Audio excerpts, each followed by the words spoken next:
So tonight for our Pledge of Allegiance, we're being joined by students who are a part of the Eisenhower Century Book Club.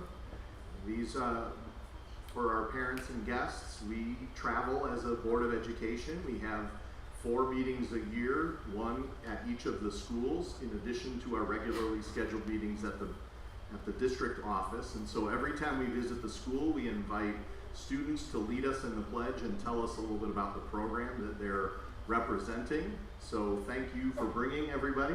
And Dr. Lombados, do you want to gather our students and we'll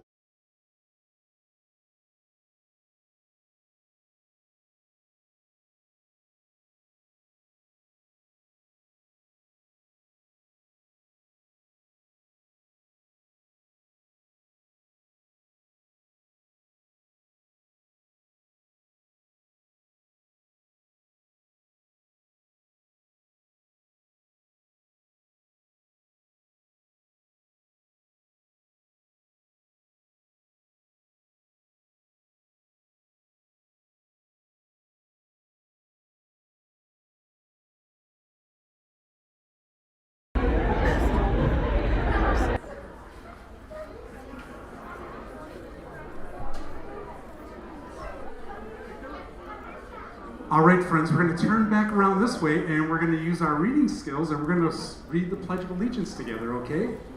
On the count of 3. 1, 2.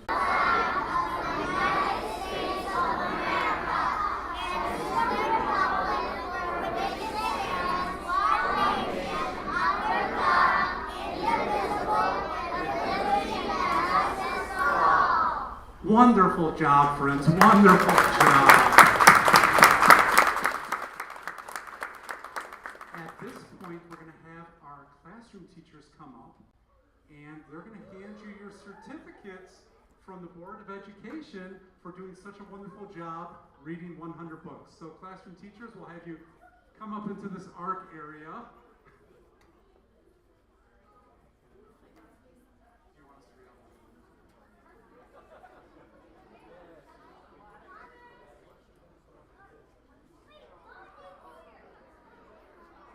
So students, as you get your certificate from your teachers, if you could stay up here for a couple of minutes, we have a couple of quick questions for you, and then parents will clear out so you can take another nice photo.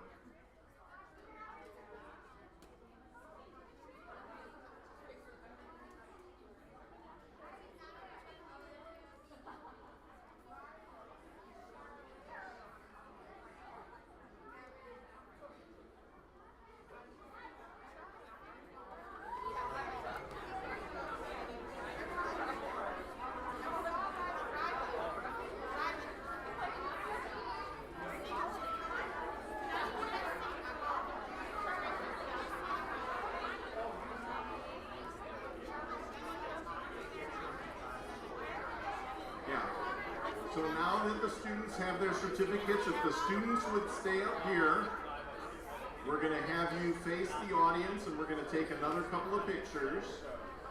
And then we have a couple of quick questions for you. Friends, did everyone get their certificate? Alright, we're just going to turn this way for a moment. So, I'm sorry, turn this way to the gentleman with the checkered shirt. This is Mr. Ahms, our technology director. And he's going to get a nice group picture.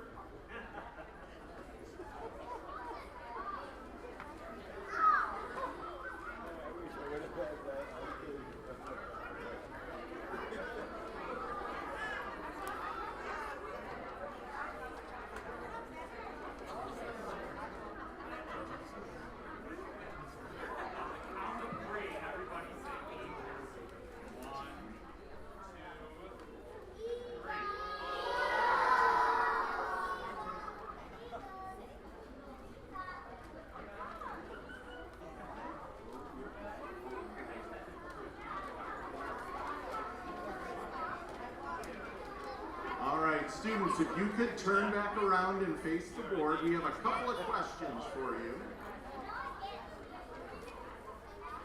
So, we are so excited that you're here with us. It is a special time every meeting that we have out in the schools because we get to learn about the cool things that are happening. And I, for one, I had talked to Dr. Lamatos. I did not know that fifth graders like you all could read so many books. Fifth grade. You read 100 books. You got to be in fifth grade. You're not in fifth grade?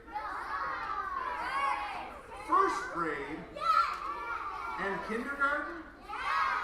And you read 100 books? Wow. Can somebody raise their hand and tell me about the book that they read? What was one of your favorite books?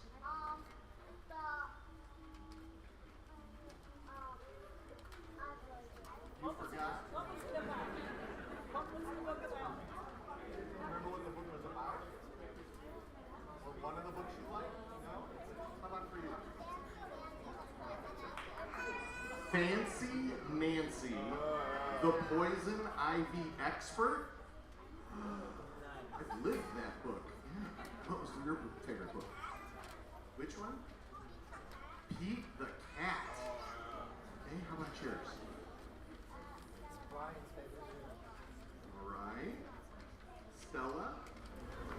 How about for you?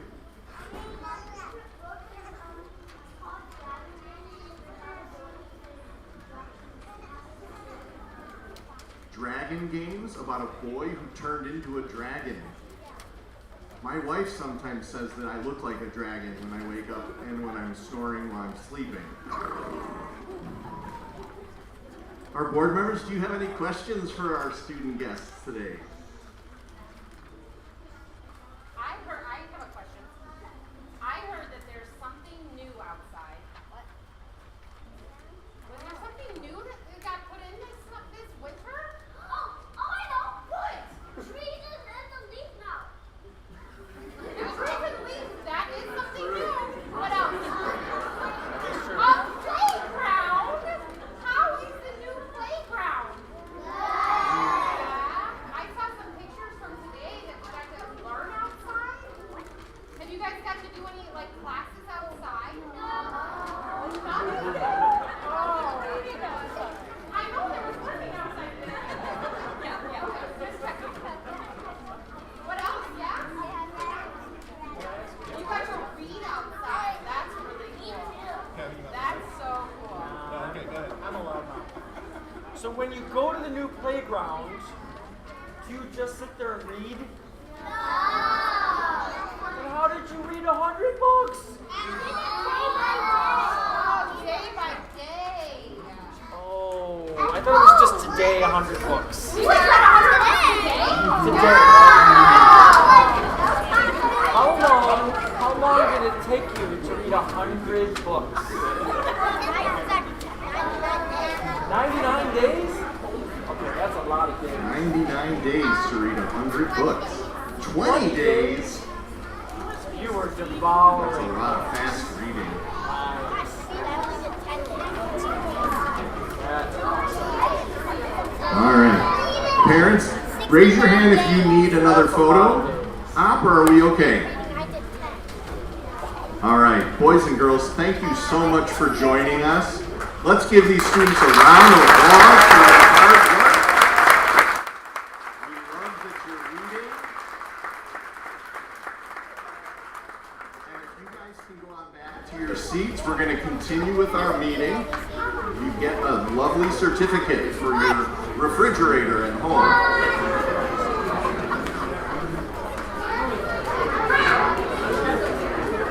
And parents, the next agenda item is actually the Eisenhower School State of the School Report. If you'd like to stay for that, you're welcome to. You may find other items on the agenda interesting as well, but you're welcome to stay if you'd like.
on with our meeting. Teachers, I know you're so disappointed that everyone left. It's the most ironic thing about teachers, they can be in front of kids 365 and they still get nervous when they have to present in front of people. I'm like, I don't get it. You guys are awesome at it. You do it every day. But we are very grateful to have with us tonight the Eisenhower School Improvement Team and other representatives from the faculty and staff here at Eisenhower. I'm going to put the microphone away because I don't think we need it any longer. There is a microphone up here at the front, the Globe mic that is currently picking up all of the board members well, but if you could just project, use those teacher voices, we'll make sure that we get you on the recording as well. Want to use it? Go ahead. We practiced with It sounds so much better.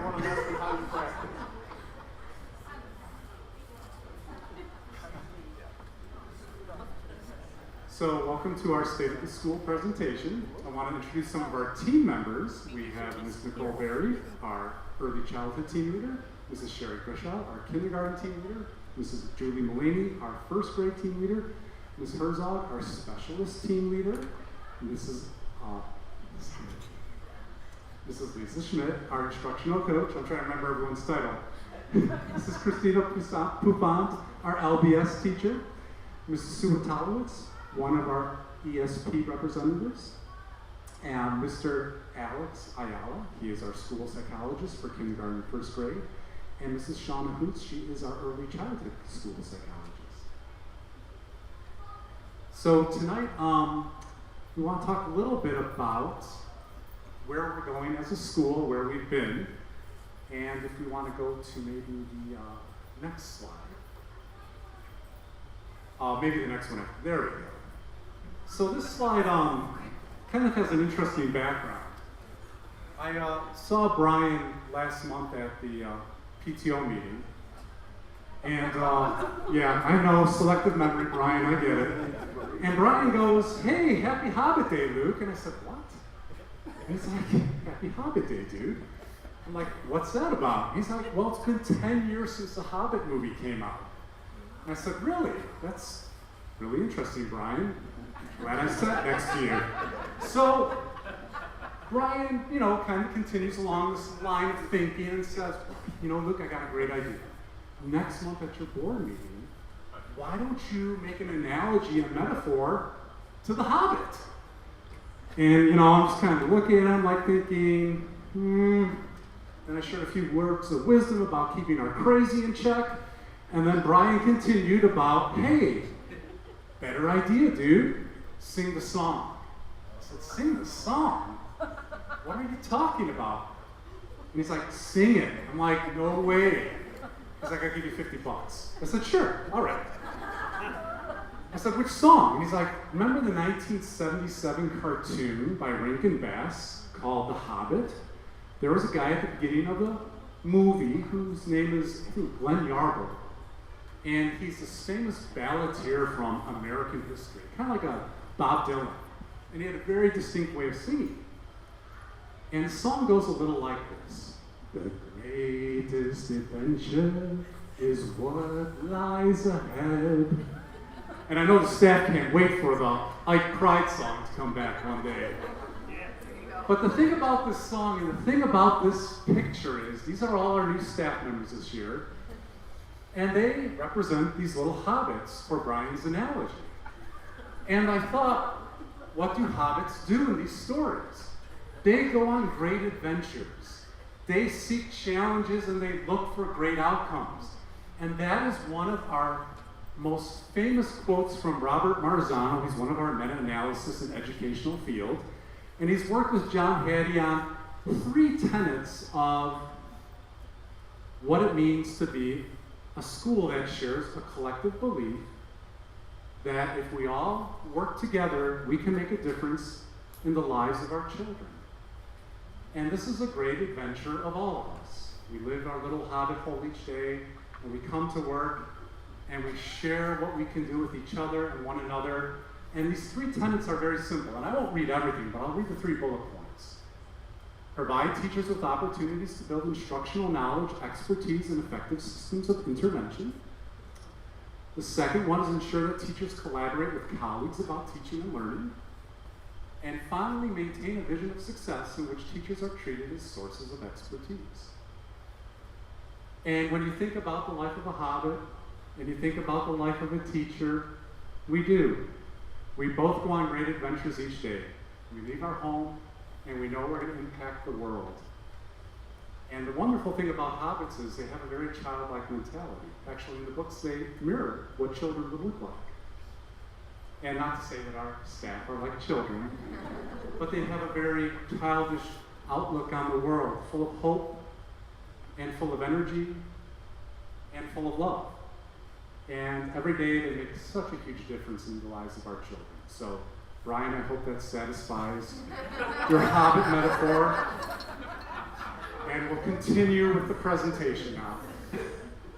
Thank you. Maybe my original idea was Game of Thrones, but I think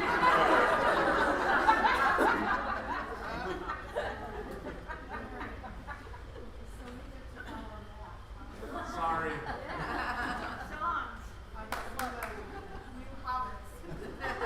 Or any secrets about Brian. You probably know all of it, right?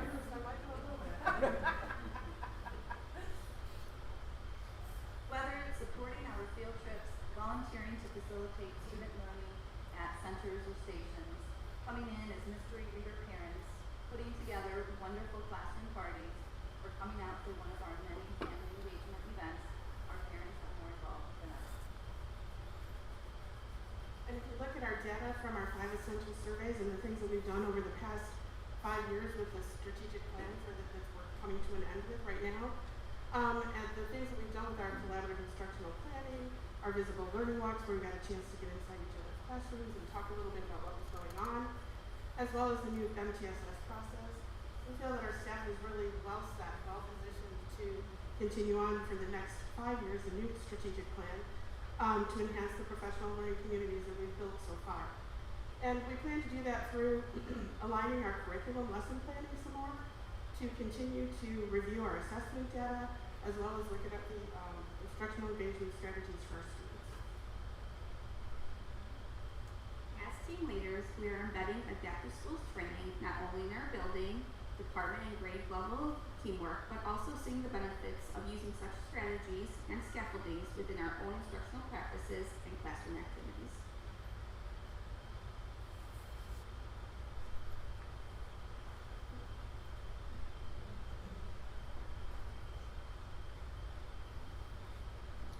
These screenshots from the data management system called ECRA that looks at student status, growth, and academic propensity. These graphs help us to see if students are exceeding growth in reading and math, which is shown by what we refer to as the river, as shown by the blue lines. Each of the dots on the graph are students' individual scores. Throughout the year, we as a staff meet to problem solve for any students who may need interventions or supports to help them learn the skills they're expected to learn. The population we serve continues to change in complexity, and as such, monitoring their growth at this early elementary level is vital in determining their needs to support their learning of early foundational academic skills.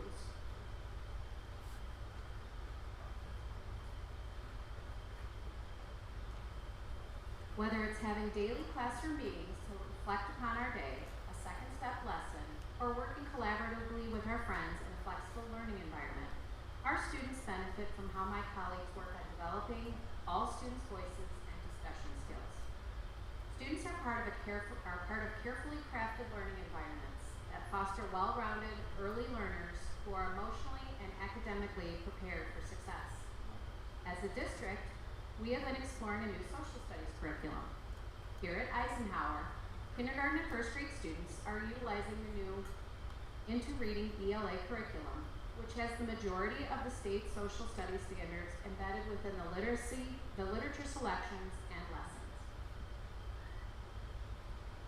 The Equity Needs Committee is working on ensuring that every child has an equal chance for success.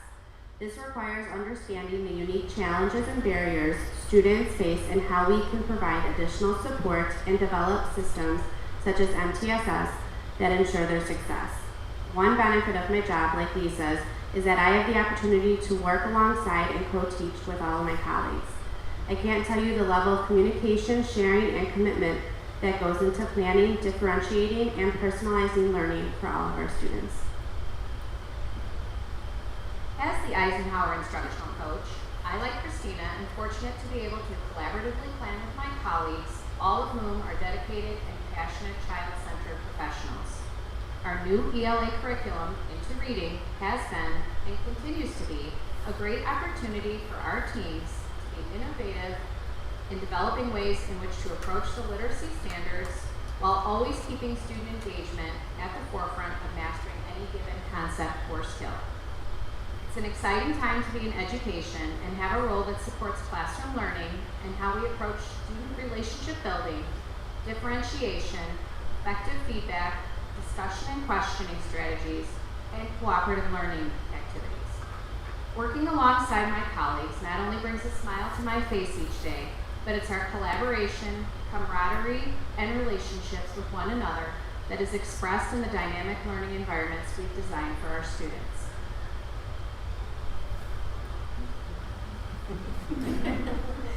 As a school, we have followed through with the MTSS multi-tiered system of supports planning committee's work on addressing both academic and behavioral needs of all of our students through intervention team and school-wide data review meetings, team problem-solving meetings, and our PLC meeting time.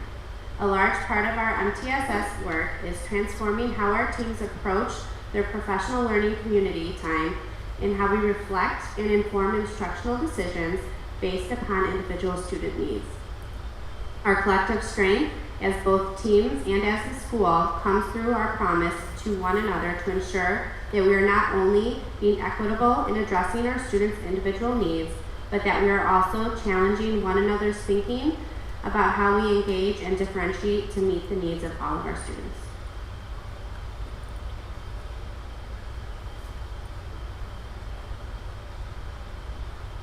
As you know, the past few years we've held community engagement events. Some of those nights have included BPAC events, family fitness game night, where you could have played Fitness Sorry with Miss G, and math and science nights and literacy night, where last year we enjoyed many Mo Willem activities, and this year we are having fun with Laura Numeroff characters.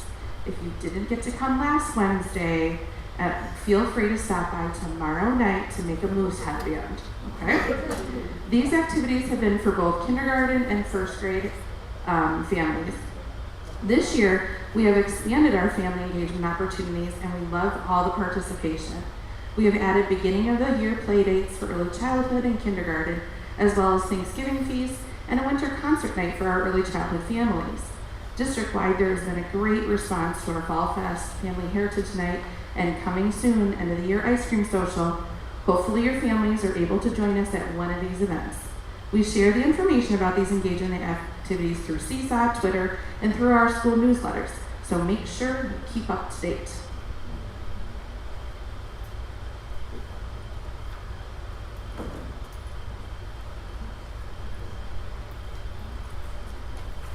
We are continuing with our furniture replacement. Our first grade is complete. We will be adding 2 more kindergarten rooms during this next school year. The replacement allows for flexible learning with the desks, so they can put them in rows or groups and they can move them around, and varied groupings using tables in the lower grades, allowing the adults to sit with the groups and collaborate and share materials with groups of children. We also have our Eagle Landing outdoor educational learning environment, and that consists of tables with benches and a canopy covering. And a lot of the kids were enjoying that today with the hot sun. They were underneath there. Our playground was just completed, and it offers a varied opportunity for outside play.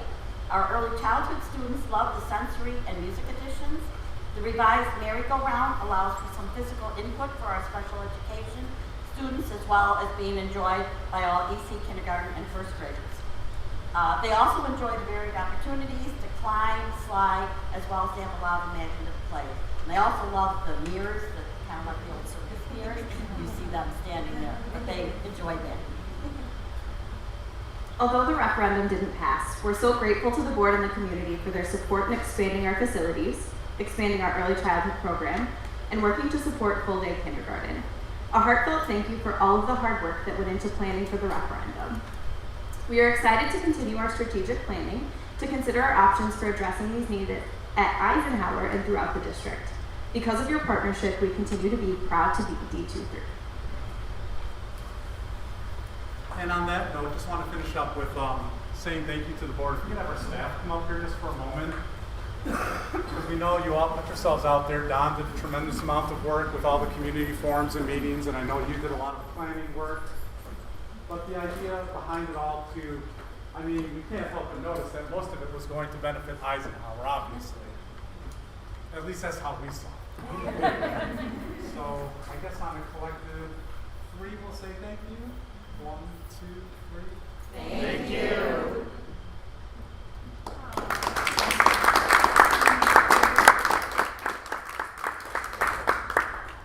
Thank you for all that you've been doing over the last few years.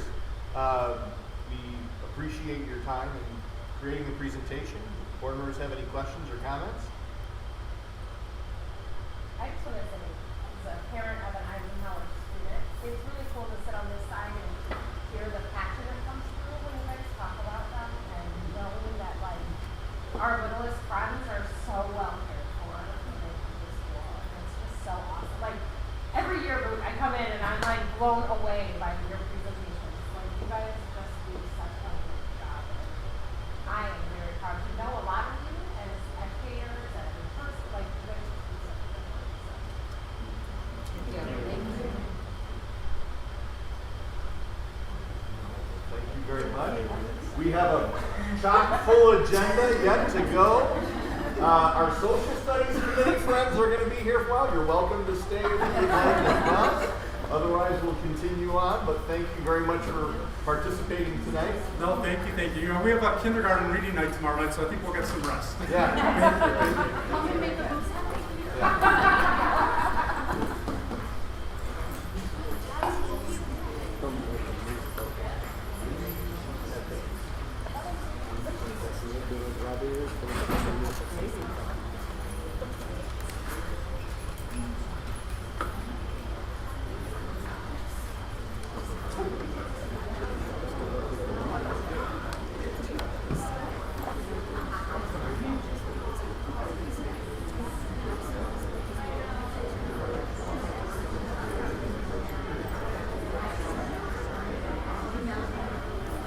He's getting the brag. I'm glad that Dr. Lombardo's turned that Hobbit analogy around. I wasn't quite sure where he was going with that. But, you know, we're a lot like hobbits, I think, in many ways. We're certainly on a great adventure. I would agree with you on that. Depending on the day or hour, yeah. So I did see him at the PTO meeting. Right. After that, everything was fictionalized. I'm not sure about that. Whatever you say. That was a truth, Bradonna. Last time I saw you at a PTO meeting. Yes, well, we do appreciate that presentation, concluding the round of all 4 schools. I know we've talked about that as a board, the benefit of going out and seeing those presentations, having the kids present. So thank you for, and I hope you appreciated those as well, as I know you did. The next couple of the communication items, pretty quickly. Oh, go ahead. What's that? After. Public comments. Yeah. Board of Education election results. All 4 of our incumbent board members who were unopposed were re-elected for a new 4-year term. Congratulations to Carol Botwinski, Mary Lynn Peters, Brian Gerdanis, and Bryn Nordmark. And thank you to all of our board members who serve the community in these volunteer positions. There will be a reorganizational meeting and seating of the new board on Saturday, April 29th at 9 a.m. at the Grodsky Admin Building.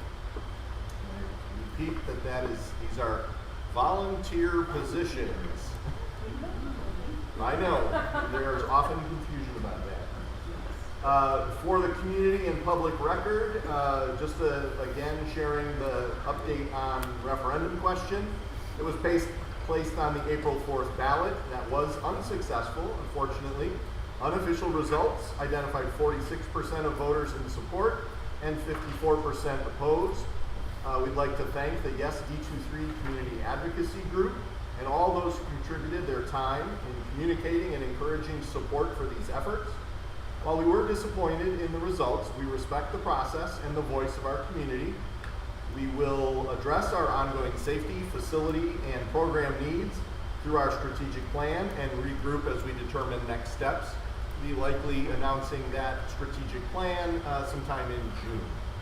We'll be working on that on the 29th, as well as have a conversation at our May board meeting as well.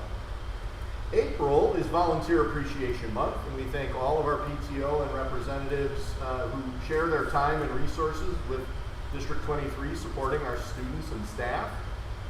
April is also recognized as School Library Month, and so we give a special shout out to our library media specialists, Ms. Hochschild, Mrs. Strawn, Mrs. Yeager, and Mrs. McWilliams, for their dedication and inspiration that leads our media centers into innovative and future-ready places of learning. Over spring break, if you have not had a chance to stop by MacArthur, we completed phase 3 of the renovations in MacArthur's library and had a swap out of some furniture at the Sullivan Library as well. We also recognize Autism Awareness Month in April, and we thank all of our professionals who bring their specialized skill and expertise to serving our students and families. April 3rd through the 7th was recognized as National Assistant Principal Appreciation Week. So we'd like to recognize our outstanding assistant principal, Mrs. Stephanie Gage.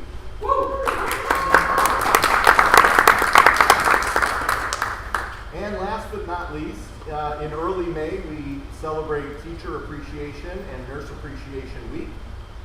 We are looking to host a lunch during the School Improvement Day on May the 12th that we will offer to our faculty and staff as a thank you. Board members, of course, are welcome. We thank all of our professionals for their dedicated service and contributions that make District 23 an amazing place in which students learn and grow.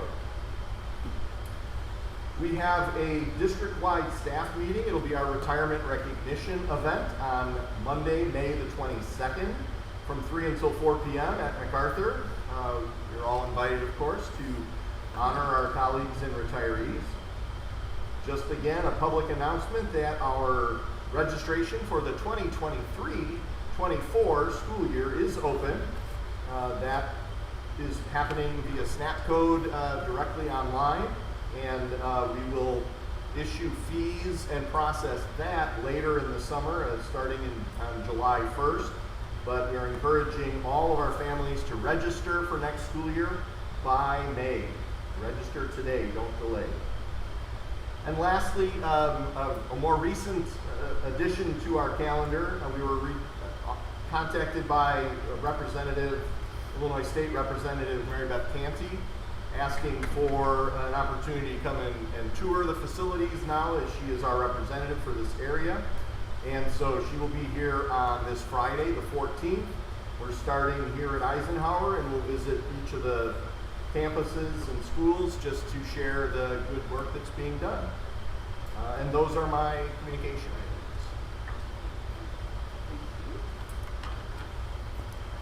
Okay, now we have recognition of visitors and participation. At each regular and special open meeting, members of the public and district employees may comment on or ask questions of the Board of Education. If you would like to address the board, please complete the form and give it to Mrs. O'Donnell, our recording secretary. Would anyone like to address the board? So we will move on to committee reports. And first is buildings and sites. So I'll try to report on that.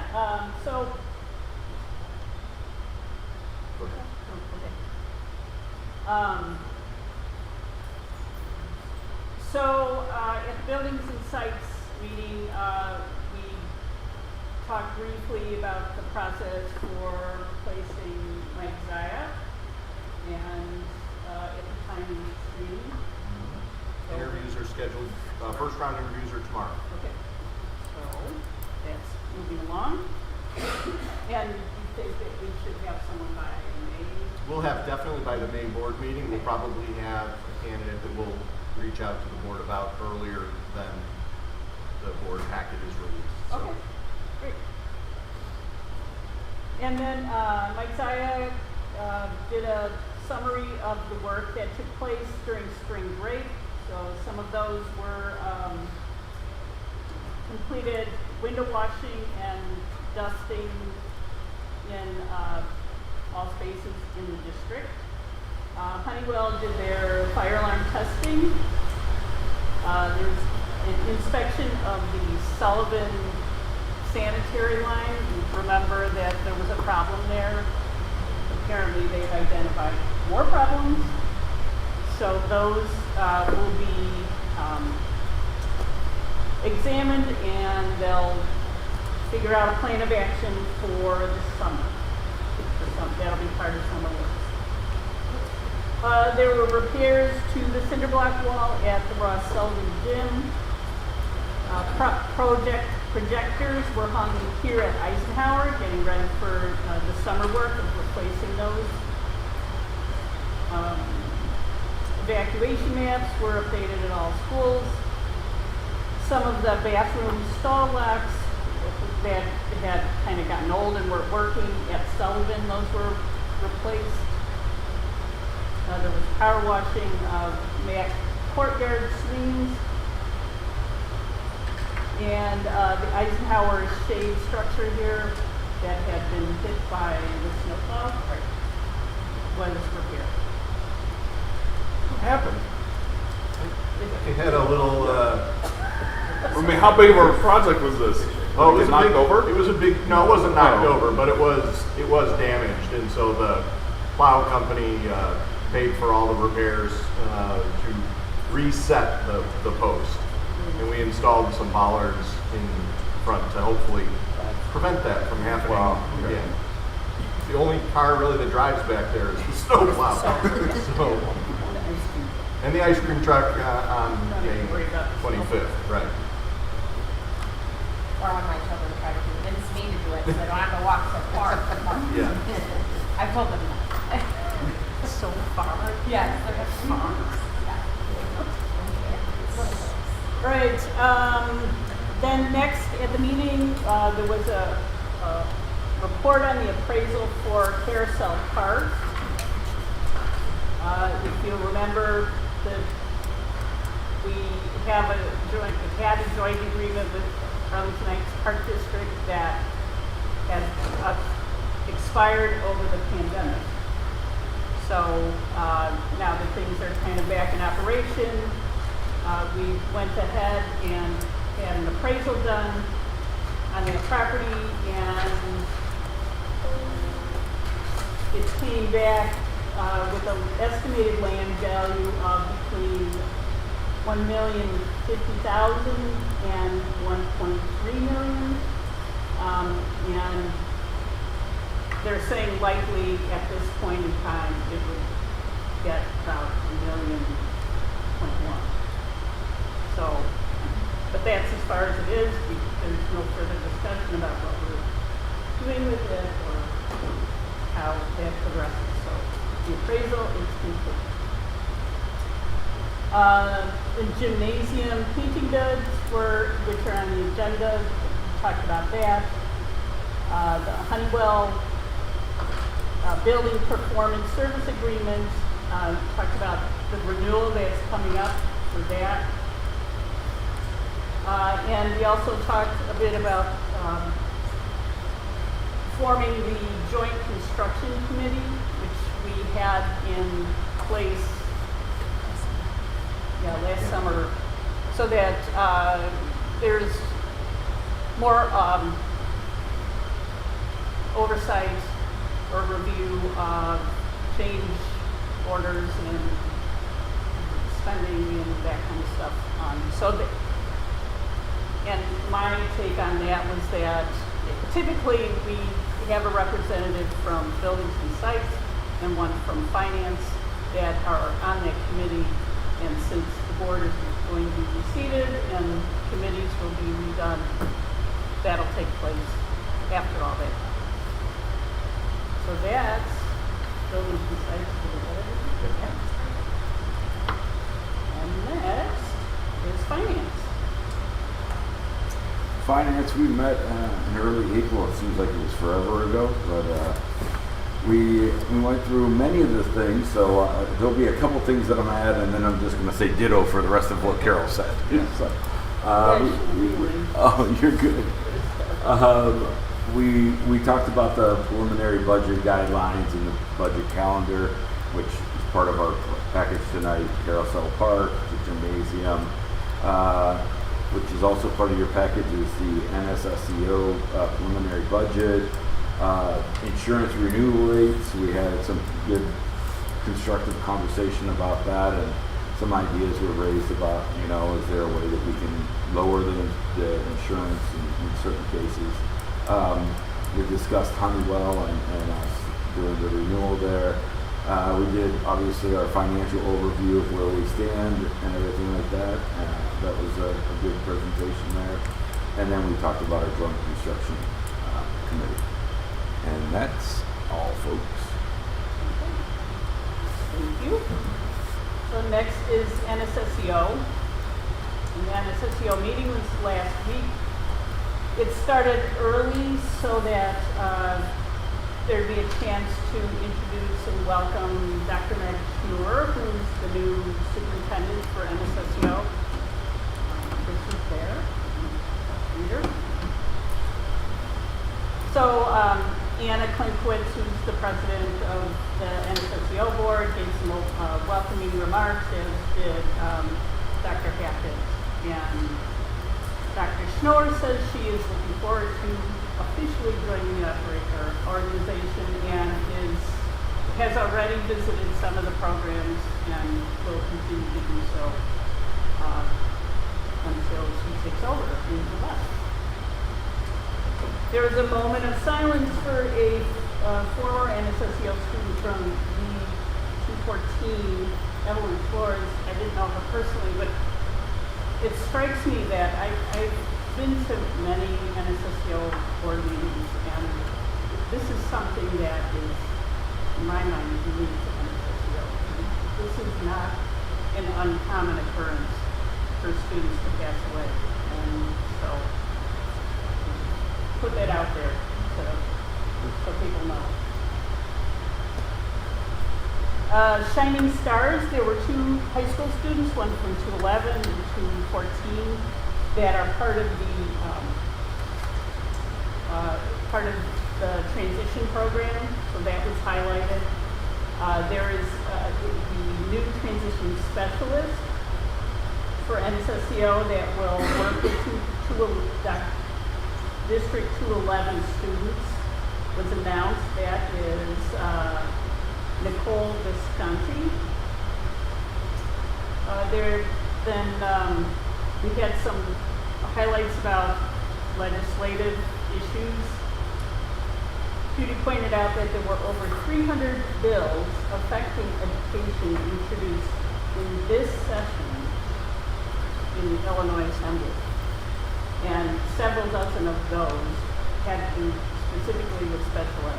So, how do you guys feel about that?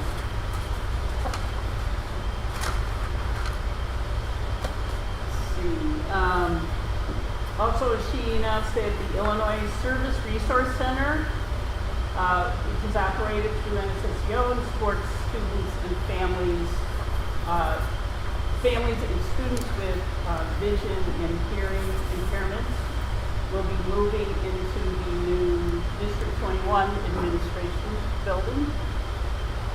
We're filling that up. Yeah. Where were they before? They were kind of stuck in an office. NSSEO is just kind of jam-packed. Yes. Just jam packed in the main office. Yeah, you find a closet or an alcove or something, empty desk. They announced the graduation dates for Kirk Minor and Timber Ridge. Christy Crabtree did a very comprehensive report on the continuous improvement plan, which I won't go into. It was very good, very well. I have the report if anybody wants to see it. Let's see. The proposed budget was presented, and then a public hearing, there were no comments, and the board voted to transmit it to their home districts, which we have tonight. They announced the EBC insurance renewal rates, and we approved the one-year contract extension for Richley Van, approved a one-year contract with a company called Embrace to do the Medicaid fee-for-service calculations, which emit a lot of the revenue for special ed comes, for the related services comes through the Medicaid. Carol, what the insurance numbers roughly about what we're seeing? Let's see, their HMO, HMO was 9.5%, PPO was 10.4%. Just slightly higher than what we were seeing. Thanks.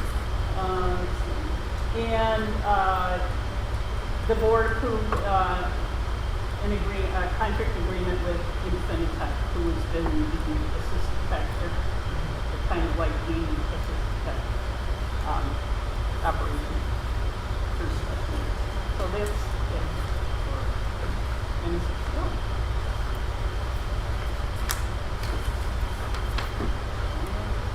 and next is policy. Hello. John and I met, I don't know, last week. Carol joined us so that I wasn't all alone on my policy island while I reviewed 12 policies. Most of them are some updates because of footnotes or the packet with Faith's law that just went through, which has to do with sexual misconduct and reporting procedures around all of those laws to make sure that we're keeping our students safe. Through accelerated placement changes that doesn't really affect us, and then library and media policies and procedures around book challenges and actually like monitor that's the right word. Keeping it streamlined of how schools respond to those challenges. So in your packet, all of them are pretty much straightforward, just adding some footnotes and who's the board president being responsible to make sure that we're actually following Faith's law and implementing that. And then 2 5-year reviews about that. So pretty straightforward, nothing big other than we had a little bit of discussion about, what it really means. Implementation and why and who and why does it even need to get to this and all of that stuff. So a fun little spirited debate. But very straightforward, easy to go. That's all. Thank you. And community relations, Brian, was there any updates? Yeah, so we had not met, but we do have some updates on the calendar. So tomorrow night here, as Luke said, it's kindergarten literacy night. Friday night at Ross Sullivan is PTO Kids Night Out, right? Where it's movie night, right, in the gym with 200 children. If you're interested in volunteering with me, let me know. Oh, you're gonna be there. Yeah, I'm gonna be there. Good man. Good man. Wednesday, the 19th, next Wednesday, is MacArthur Recital Night. Next Thursday is on April 20th in the morning is the Ross Sullivan Parent Coffee. And then that's actually the same night where there's the Mod Pizza Dining Night Out for the Sullivan Ambassador Summer Camp Fund. Friday, April 28th is the Ambassador All District Awareness Walk.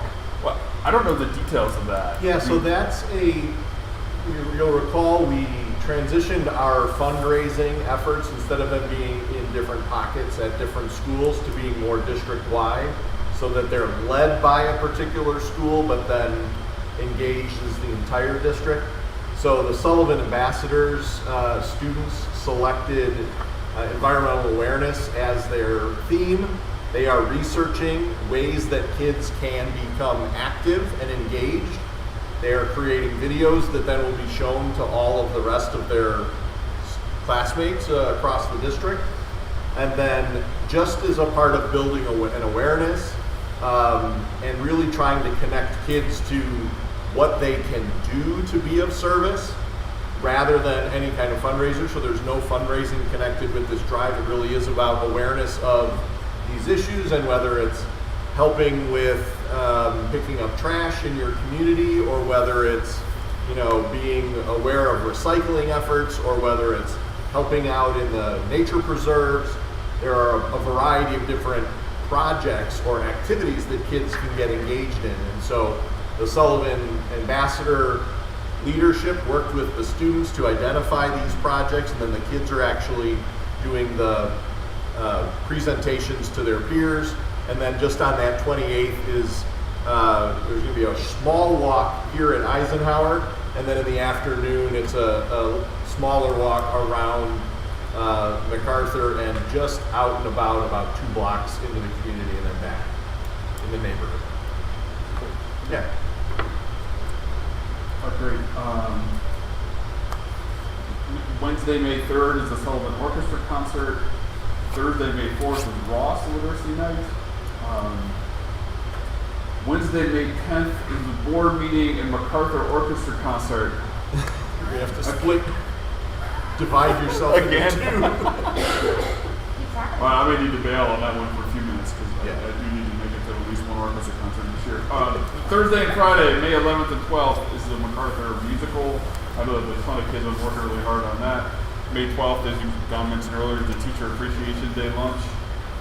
May 15th is the Sullivan Band concert. May 16th is the combined chorus concerts. May 18th is the MacArthur Band concert. May 23rd is Young Athletes Day at Ike. If you could get to that, that's a lot. Yeah, that's a great. great time. It's a great event.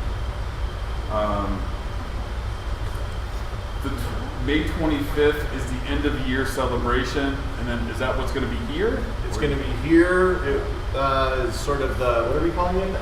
Schools out for summer celebration.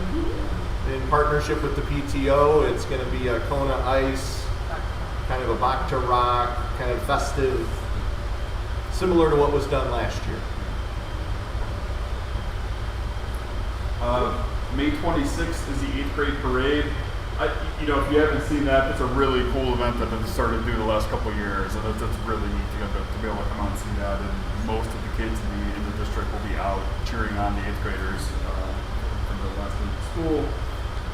May 31st is 8th grade promotion. Where did they confirm? Where is that?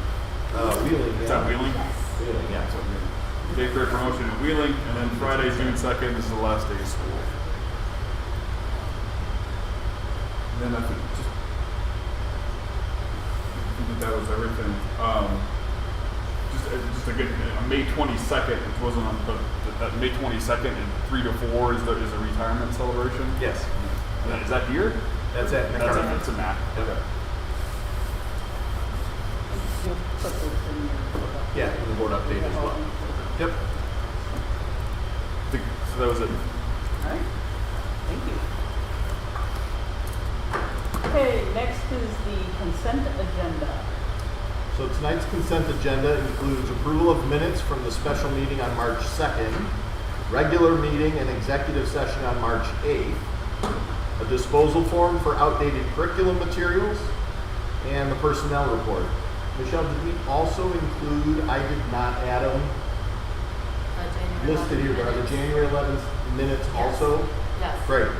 So the approval of the meeting from the regular meeting and executive session on January 11th are presented again, and we have the triumvirate here ready to vote for that. So we'll be able to, I don't see them in the board packet.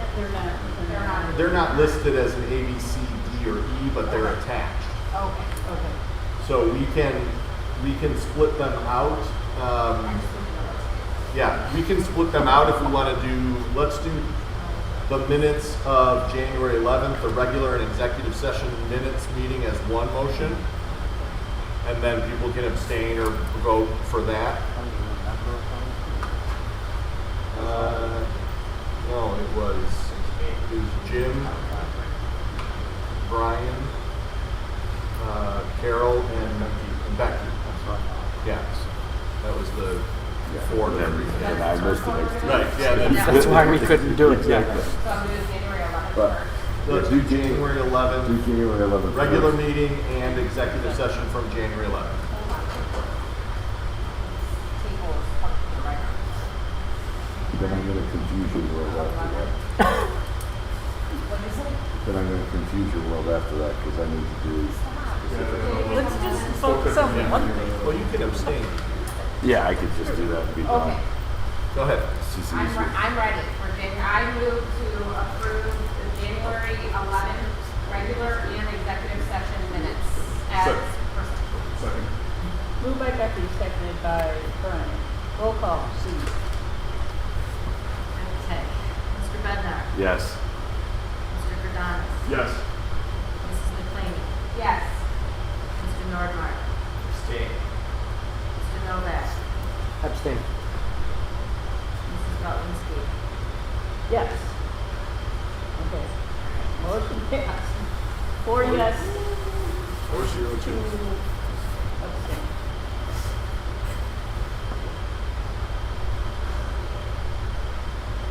Just do the rest of them up. Can we just go to the next one? Yeah. So I move to approve items A through D as presented. We've got 4. Move to approve the consent agenda by Jim. Second. Moved by Jim, seconded by Brian. Roll call, please. Mr. Bednar. Abstain. Mr. Verdanis. Yes. Mrs. McLean. Yes. Mr. Nordmark. Yes. Mr. Novak. Yep. Mrs. Rutlinski. Yes. Motion passed. 501. And before we move on from that consent agenda, one of the items in the personnel report was the selection of Ms. Stephanie Gage as our new principal at Betsy Ross Elementary.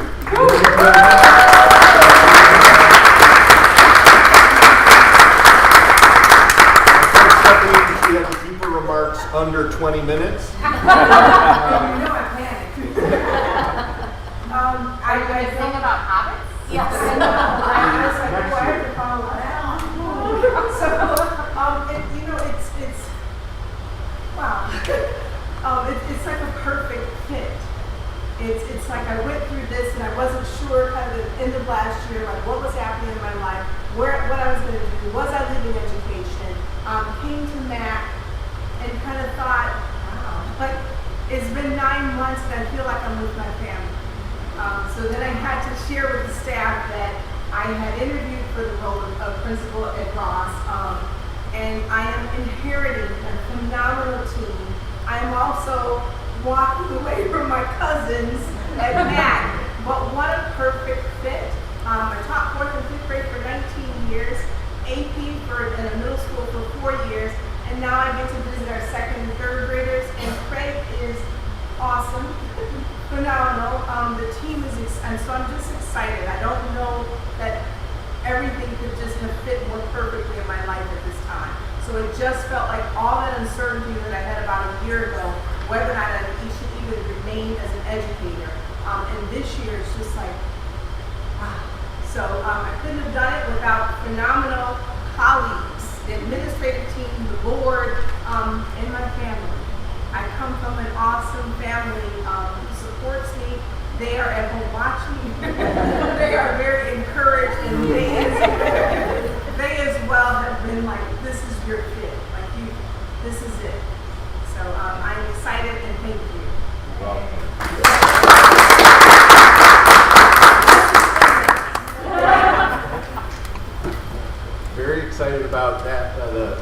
committee, we thank them for their time. We did screen more than 36 applications.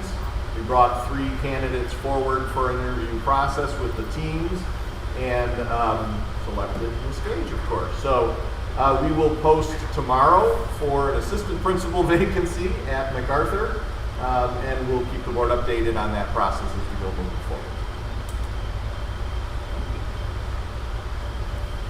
Okay, next is the financial report. And are you the financial Yep, person? that was me this month. I basically had only one question, and it was just clarifying one item relative to transportation. Chris was able to clarify, and all was good. Other than that, I had no other concerns or questions. So I motion to approve the financial report as presented. Second. Moved by Kevin, seconded by Brian. Roll call, please. Mr. Bednar? Yes. Mr. Cardonis? Yes. Mrs. McClaney? Yes. Mr. Nordmark? Yes. Mr. Novak? Yep. Mrs. Bowenski? Yes, motion passed 6-0. Superintendent report is next. So I made an adjustment. If you had printed out the agenda earlier than 2:30 or so this afternoon, I made a couple of switches just in terms of order. So we're going to ask our social studies curriculum adoption to go next, since they've been here waiting anxiously. They're going to sing about Game of Thrones, Brian. It'll be good. You'll love it. Hamilton. There you go. So. For now, but we would like to present to you a little bit about our process for social studies and looking at the new curriculum materials. So we've attached, you have a board memo in there that gives you a lot more detail about the process that we went through and who's on the committee, but we have a few slides just to tell you a little bit about our process. Thank you. You can go to the next slide, Christian. As you know, we always put together a curriculum review cycle. One, it's to help us budget for big adoptions, and 2, it's to make sure that we don't make everybody crazy changing the instructional materials and diving into the standards every single year. So we try to piece it out so that there is, one major topic or one thing that's really new each school year. And for this school year, it was social studies. And next school year, we'll be diving into science. Craig and the team, Craig and Chris, will be diving into science and early childhood. So just to remind you that we have a process that we go through, long-term process. This was the timeline. We actually have about 8 meetings a school year, and sometimes there are little factions that take place outside of that. It takes a long time to dive into the standards, start surveying the staff, getting more information. So we started out in September, and we just kind of finished up at our last meeting on April 4th. And through that process, we start developing everything from what we want in the new materials, studying the standards, looking at all sorts of different materials, getting feedback from our staff, trying out lessons, and continuing to get more feedback. You can go to the next slide. One thing we studied was there's a new focus on social studies because over the years there's been marginalization of social studies. People have not been teaching it. It's falling further and further by the wayside. They were saying that like 23% of American 8th graders are not proficient in civics. So there's been an increased emphasis on making sure that our students are more well-rounded. They know a lot about the world, and there's just a little bit more emphasis. So there's been some shifts in the standards that we're going to talk about in just a few minutes, and just a little bit more of an emphasis.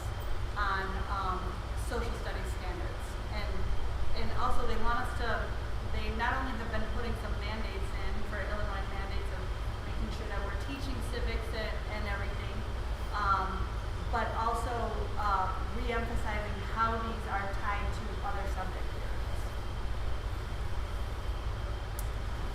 So part of the biggest change in the standards is the standards are relatively new and they aren't the greatest standards. They're still very general, but they have been improved since the last time Illinois had them, which I don't remember what the old one, but the new ones are this year. This is the first year of the new standards. But there is a shift in these standards, and that is because they really want to make sure it's not just these silos of the 4 areas of social studies, civics, geography, economics, and history, but more of a blend. How does history impact civics, or how does geography impact economics and what is grown in that area? So they want us to have more of a worldly view rather than a siloed approach. And then the other shift is that there is inquiry at the center. So all of the materials that we've been looking at have this inquiry focus in making the kids more inquisitive, asking questions, trying to make sure the content is more rigorous, and that's a theme that we see in reading, that's a theme that we also see in science, and in all sorts of subject areas. So we wanted to make sure that the new materials that we were looking at have this inquiry arc throughout. And then another big major part of the social studies standards is taking informed action and application. So you learn about this in history, so what? What are you supposed to do about it? And so we are trying to make sure that our students know that there is, after you learn about something, we should try to take some informed action and do something about it. Don't let history repeat itself in negative aspects of history, or if there were positive things, what should we do about it? So these are some of the big themes and shifts that have been happening throughout the social studies standards, and the new materials should have some of that reflection on that. How old is the new Illinois standard? Like when They're brand new this year. Okay, but is the curriculum that you're looking at updated enough to actually catch up? So what has been Illinois is a little bit behind some other standards that have changed. So most of the new materials kind of have more of that chart that I showed you is more of like a national look. There's no common core because social studies of all subject areas is the most unique to every different state, and so states have the right to have their own standards. They're about the same in some areas, so it's kind of a more global picture. So they have been updated. They have these inquiry arcs that was part of our rubrics to make sure that they did have like more inquiry and more interdisciplinary concepts. None of them are perfect, as my friends can tell you, but it does give you a little bit more information. So some of the evaluations, so speaking of which, we had to not only study some materials and how were they related to the standards, but we also surveyed our teacher as to what they need, what's specific to us in our district. We had piloted materials. We had tried out some of the lessons in our classrooms, and we asked for student feedback, asked our teacher fellow colleagues for feedback, and we also created like a social studies tasting, trying to make it fun. So we did a little tasting of materials where you kind of have just kind of a rubric in how we rated the materials that we were looking at. We heard from the vendors, and that's always a fun time because sometimes it depends on how schmoozy the vendor is. So we have to kind of cancel all that out and just really look at what makes sense for us. Then we gathered more feedback and aligned some of the materials to our rubrics for a final decision. So, I'm sorry, but were we staying on like the cycle plan, and this is just fortuitous that there's new standards the same year that we're doing this, or do we rearrange stuff a little bit? Actually, we arranged things during COVID. Yeah. And it just so happened that we had a new standard. We had heard about it, that they were changing the standards. I got you. But it just so happened that the new standards were here. And sometimes I've had it where you're in a curriculum alignment cycle and you have draft standards that don't really change too much. But luckily this was right on target. Okay. Thank you. Kindergarten through second grade, although they did review materials, most of the content that is within K through second grade is very much about like your community, firefighters, where you live, and things like that. So they really didn't want to purchase any materials. They thought it was not really going to be worth their time in teaching, from a book where a lot of their, if you remember back when we did the presentation for ELA, there's a lot of nonfiction and science topics and social studies topics within ELA. They found enough crossover where we didn't feel the need to purchase materials. They're asking for a few like trade books and things like that, but at this point they don't want to have a whole series or anything. They actually said that at the presentation earlier that they were using the ELA for There's social a lot studies of as well. stuff. Oh, and, that's cool. and ELA is supposed to be 50-50 informational text and fiction materials, where like in the past before we had new, it was more 75-80% fictional, and now it's supposed to be 50. So they have a lot of crossover in the content. So 3rd through 8th, as the standards get a little bit more intense and the focus has to be more in depth, our teachers chose TCI for social studies. We've been using TCI in 4th through 8th grade already, and our 6th through 8th grade have selected McGraw-Hill World and U.S. History Voices and Perspectives, and the 7th and 8th grade book is actually one big mamma jamma book. That's the technical term, but they're going to do half and half in one grade level each. So those are the recommended materials that we have narrowed down. Amy, I have 2 questions. Yes.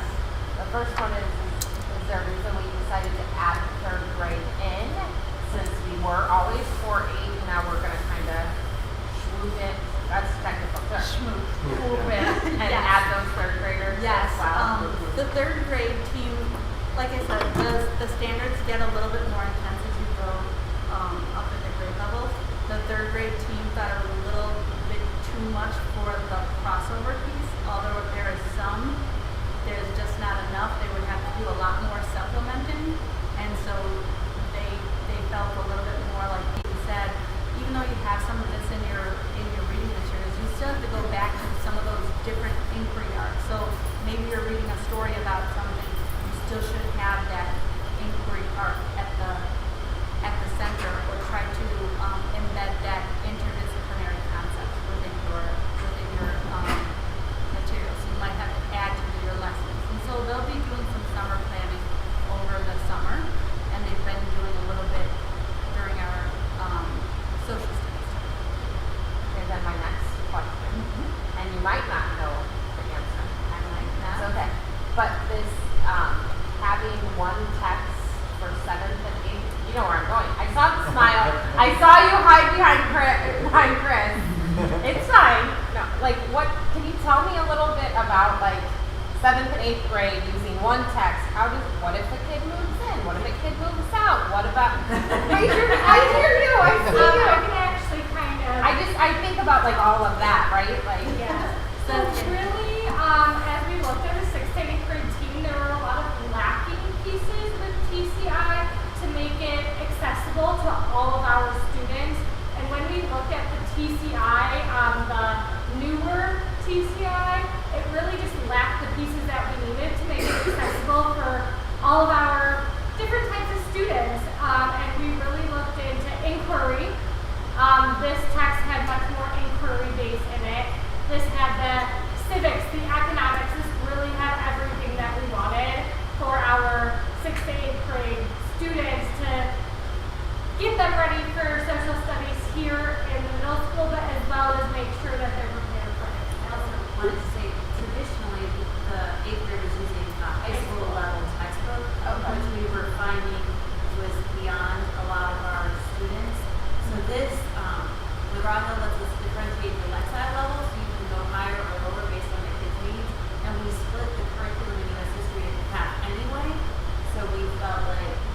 So like if I move in though as an 8th grader, am I gonna be able to kind of pick up right where or am I gonna have any of those? Like having split one curriculum, right? It depends.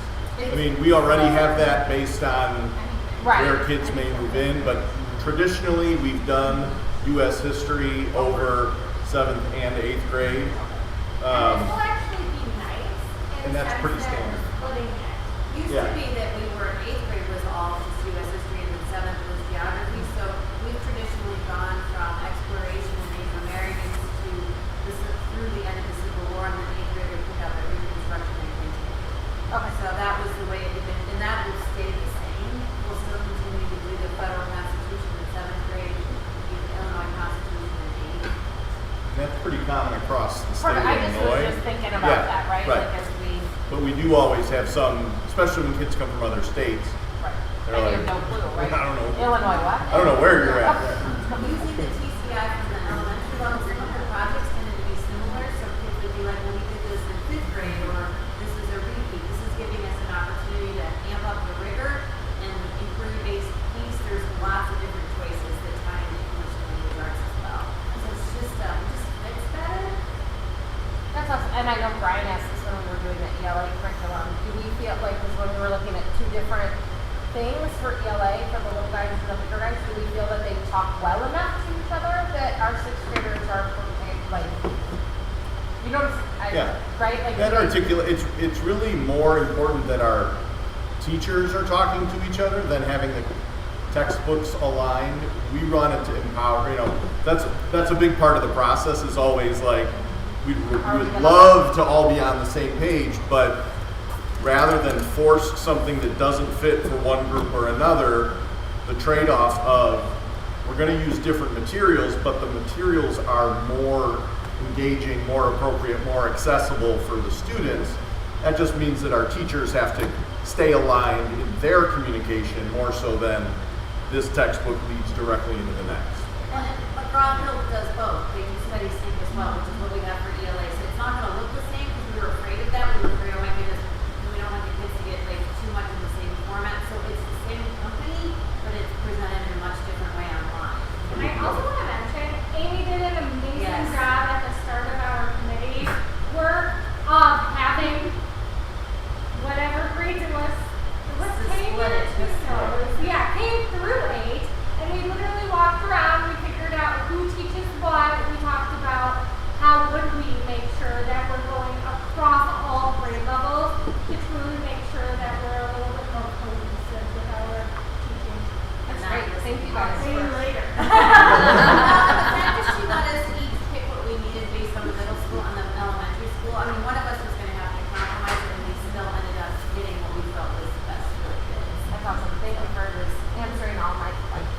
We feel like it's about the standards. It's, and there are sometimes nuances where, some historical concepts, and we talked about it as a K-8 group, that sometimes we teach, regions of the U.S., but like, is it at enough of a level that is very different? Like, you're just kind of covering very basics in either 4th grade or something, and then like, or 5th grade, and then later on they're really taking that up. 4th grade, you got it. Yeah. I'm like getting them like this. But it is a good process where we talk to each other. That was great. Thank you guys. I think there's like one last slide. Sorry. And it's just the cost of this. They're around $50,000 each. Part of my process is working with the vendors, making sure that they're giving us as much as we can. And that's a little bit more detailed in your board memo of like all of the different free materials that we're giving with our subscription. And this is for 6 years. So it follows our cycle. So this will be a one-time cost? Yes. And then, so this is not ongoing, so any consumables will get delivered every single year. Same with ELA. Got it. And part of it, given our pool accounting, we're headed there. Yes. Are we taking the charge in year 1, or are we going to spread it out over future No, we'll years? take the charge in year 1. Okay.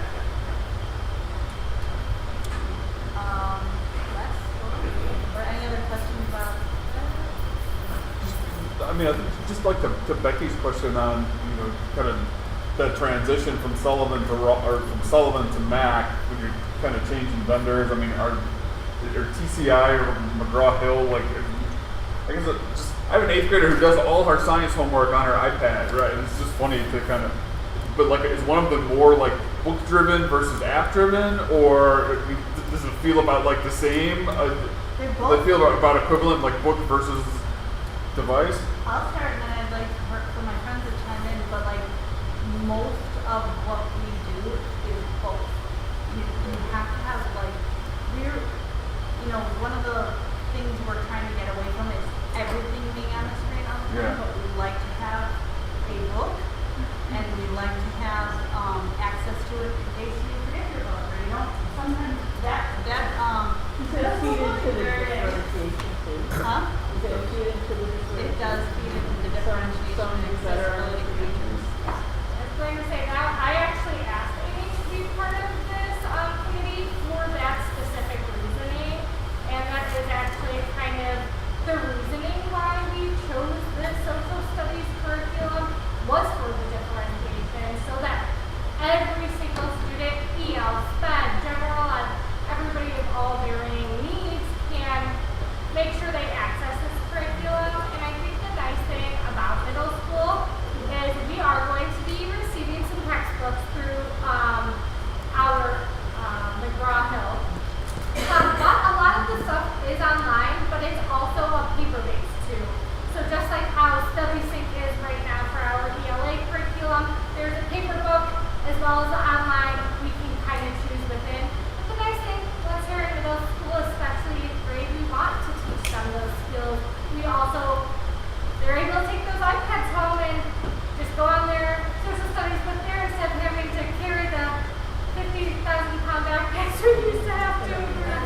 Really cool features too, like interactive maps that we've never seen before, where you click on things and it'll like walk you through timelines and battles and things. So there's a lot to it. It does not look like StudySync. It's a different platform.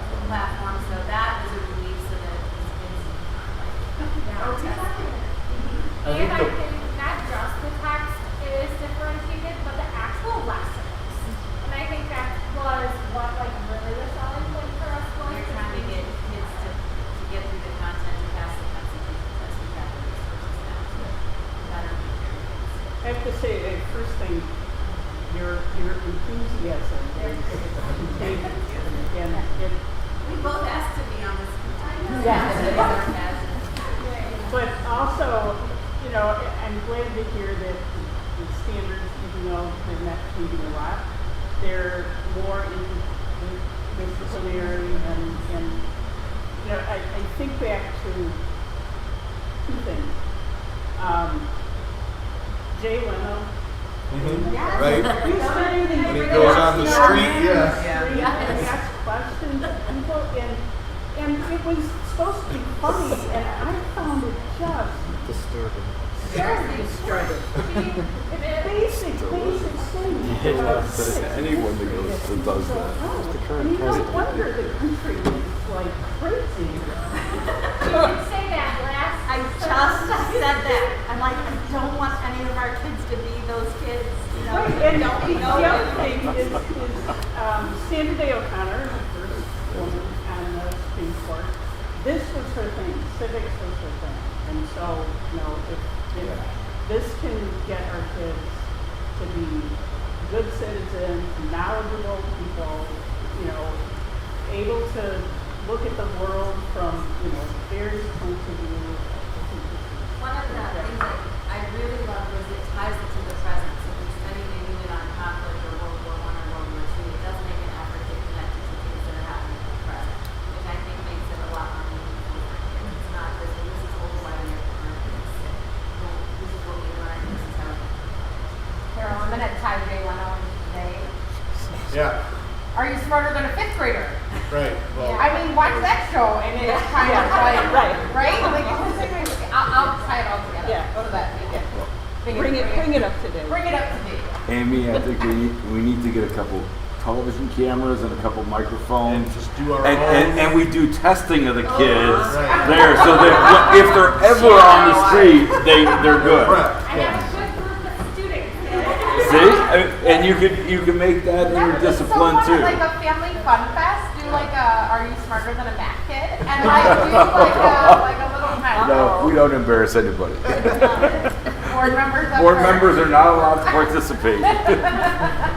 I just would like, again, to thank Dr. Zaire and the entire committee, everyone who spent their time and energy on that. One of the significant shifts in curriculum in general, curriculum used to be driven by the markets that spent the most money, and those markets, those mega school districts, would be what they tried to cater the books to. And it was static, and you buy your book and it wouldn't change. Most of the publishers now, certainly the ones that are on the more, that we're more interested in, are much more interactive. They have digital content that they're able to modify, change, enhance over time. And really the most important thing about all of our curricular investigations is that that's just a tool that we want to put in the hands of our staff.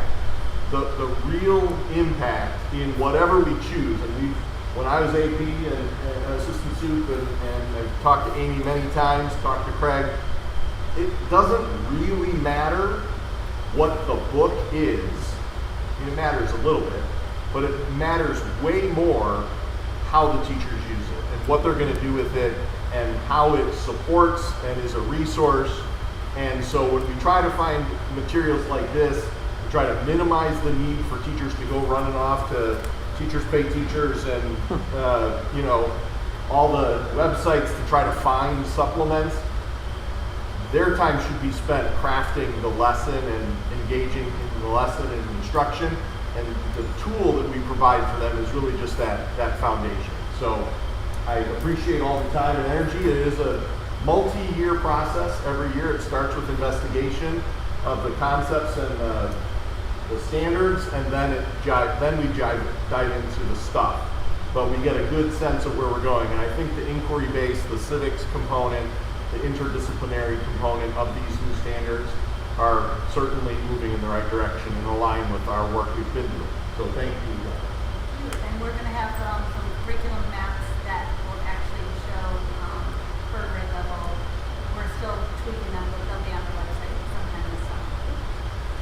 Thank you to my lovely colleagues.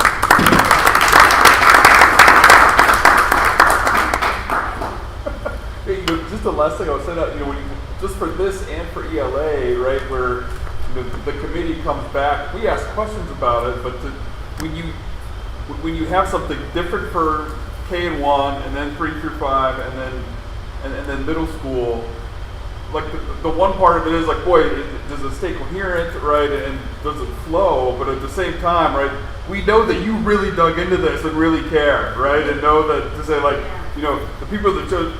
You didn't say like, oh yeah, we're just getting Houghton Mifflin K through 8, right? That you really dug into this and found what you think is going to work best, for the way that you teach for our community.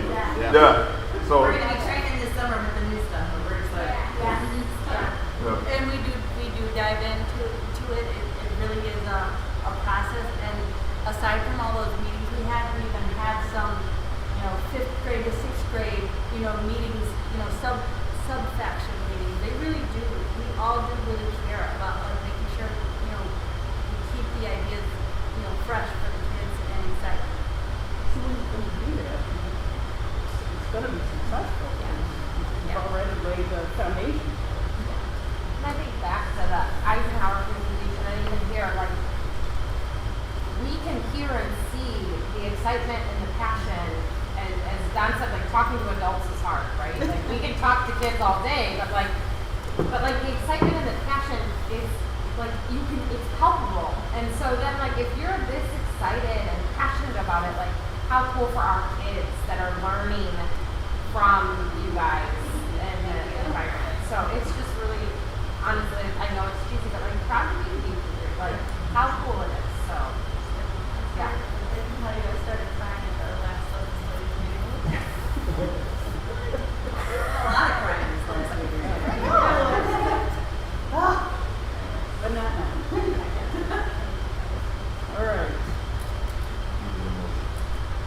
Okay, yes, I need a motion. I don't have one on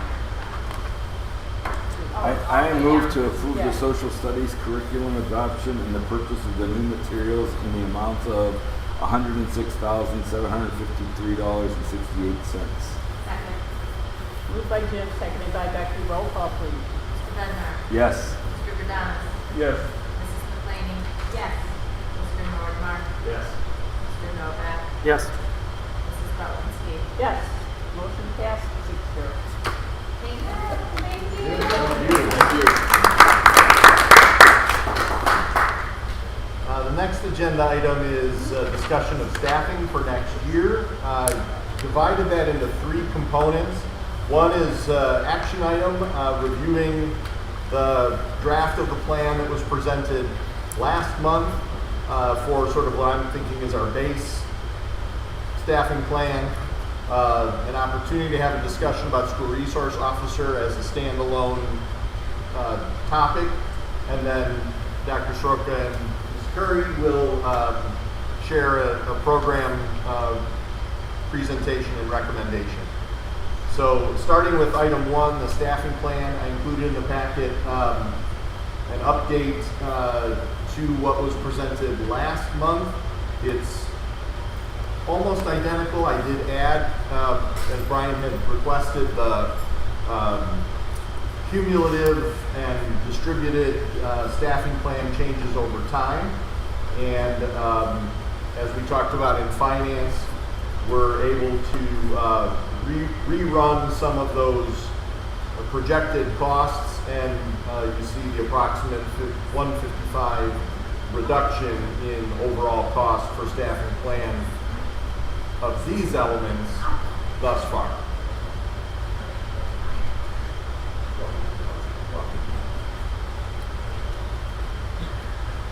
You know, I guess I just kind of had 2 general questions or comments on this. And I think that, you know, the graph that you showed, right, I think if we put that together with the graph that we looked at last month where we see our student population decreasing, I think we just kind of see this cross, right, where the student population is continuing to decline, right, that our student population has declined about 10% over the last 8 years, and our staffing has increased more than 10% over those 8 years. And so, you know, and so I think just that one aspect of it, like, is there an inflection point there, right? And kind of what's driving all of that, right? Where we have less and less students, but our staffing is continuing to grow. But then I think when you really kind of dig into to the charts that you provided, that our core teachers have stayed pretty static, right? That, you know, that we're in the low 60s for core teachers, and that stayed about the same. But that we've really seen a huge increase in special ed staffing, right, and ESPs over that period of time, where we've gone from about 50 to about 80, right, over the last 8 years. And I guess just and this is right. So we've gone from a point of, you know, that our SPED staff used to be less than core, and now it's significantly higher than core. Right. And I just, like, from my perspective, not working, like, it's just a struggle to understand this, right? And to help me, you know, what has changed about SPED staffing, SPED funding, SPED qualifying over the last 8 years, where these numbers have increased so dramatically, right? That again, as our student population drops, right, that we're continuing to have higher and higher needs for special ed staffing. Well, I think part of it, I mean, so I'll talk as an old timer on the board. I think we made a conscious decision as a district to try to bring as much SPED stuff into our district because of the cost of special ed.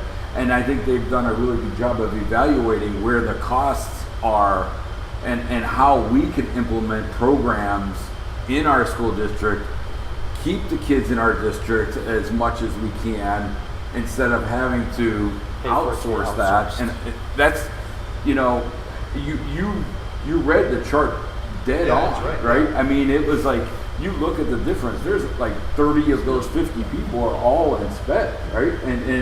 And I think that reflects when you're sitting there, what did we do? I'm sitting there going, yeah. There was a big push that the district had years ago to say, can we bring them and keep our community in-house, I think. So Jim, it sounds like to me, right, like as a new person, that the direction was years ago, let's flip this, and that's what we've been doing over these 8 years. We flipped it, and we're seeing it here, right? Yes. Because Yeah, but is it cannot be that we were spending all that money on outsource. It has to have been significantly more students in sped. I mean, what is the difference? It's not, you know, I think there's it can't just be that. It's partly that. It's part of it. But, go ahead. I mean, is the other thing that you've been hearing in the news and magazines and TV that young people in general, all young people, have more emotional issues and more serious problems, and so are we addressing some of those as well? It's not just SPED. Is that part of it? I think so. Chris is clearly the expert in this, so I'm just going to preface and then let Chris respond. But you know, the district was ahead of the curve in terms of the home bringing kids into home school, just conceptually.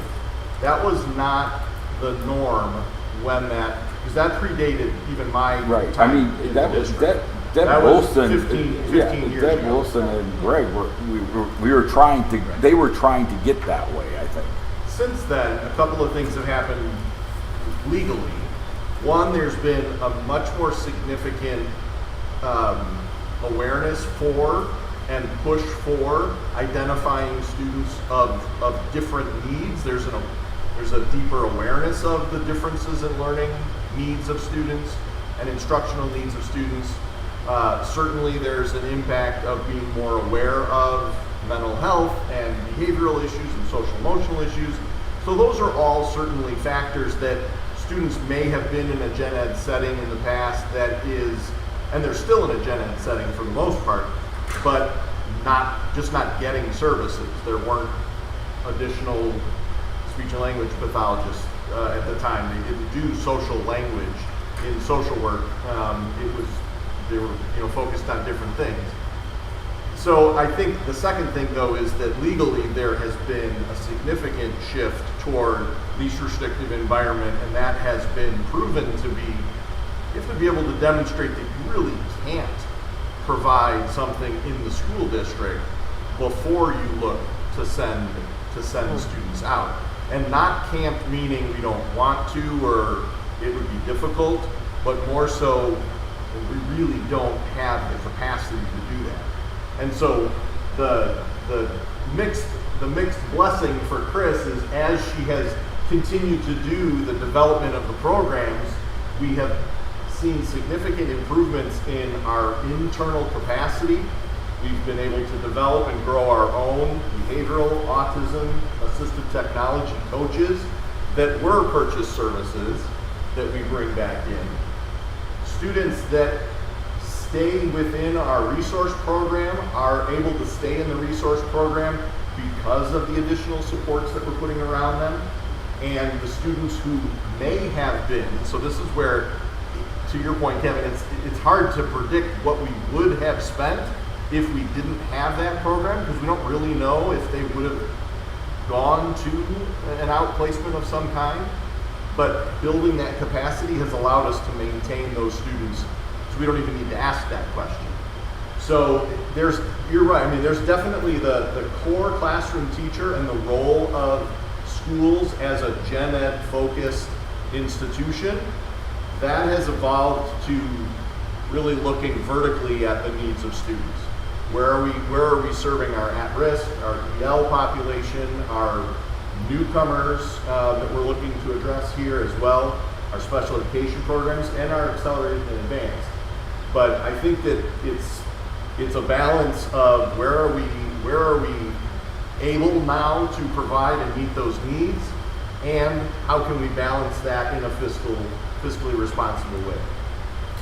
Anything, Chris? Sorry, I know I mean, you're talking, when you look at so we have a SAIL classroom in every building, that's about 20 total students. that we're serving here in District 23. If we didn't have that program, that would be 20 students that would each cost $50,000 to $60,000 to educate elsewhere, whether or not that would be at NSSEO or at a private setting. So we've been able to not only build a program to support those students in-house, but also connect them to their community and not have them out in a school that isn't connected to their community. So we've been able to build that program as well. And it does take a lot of support. I think the other piece of that is, just like Don was saying about our EL students and newcomers, special education, a lot of students are still supported within the general education setting. And we're able to do that by providing additional coaching support. So a special education teacher isn't just a teacher who is in a separate classroom. They're in the general education classroom working with that teacher to support the students that are in that classroom. And that's the same thing that goes with our EL coach, with our future EL coaches and things like that. So, in your example, the 20 students, would the taxpayers have to bear that entire? Yeah. How would you even? I mean, that would become. So it's that balance, unsustainable. right? To kind of build capacity within your. It's a common question in finance. Every year for the budget, how we budget for, I mean, if someone moves into the districts and has needs, we have to provide for it. Yeah. So if it's either internal or it's external, and when it's external, it feels a lot more expensive. I mean, I'm sure that it still costs us internal, but when we go external, it could be significant money. Yeah. Well, and the students who, I mean, again, the thing to keep in mind is that as a public school, we are not only are we welcoming all students, but we're required to seek and find students of need in our child find, and then we're their option. There aren't typically private non-therapeutic schools that would provide those types of services. And so while general education students or students typically performing students may be able to go elsewhere or go to a private school, or as we see generally declining population of enrollment of students, those with need still present with that need, and their costs are things that fortunately we've got consortiums and those types of things, but every specific device, physical lift, medical interventions, specialized transportation, all is a part of what being a part of a public school entails. And for some individuals, that price tag is significantly higher than a typical peer, but that's the dynamic of trying to balance what can we build in-house where there are costs to be saved, where can we enhance our own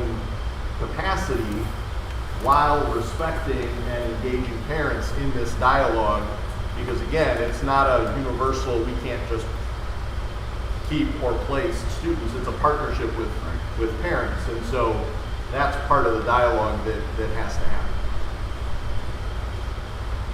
There's no doubt in my mind that we serve, if you look back 20 years ago, we'd be serving a whole, students that we didn't have in-house, we would be able to service now, and we'd be able to provide them an education in-house.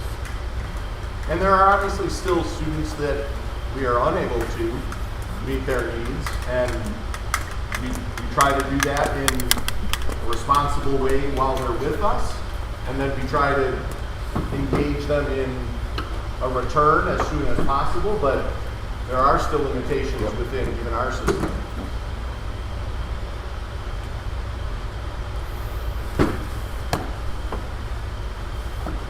The 78 people that are kind of in that table as SPED and SPED ESPs, is that does that include all of EC?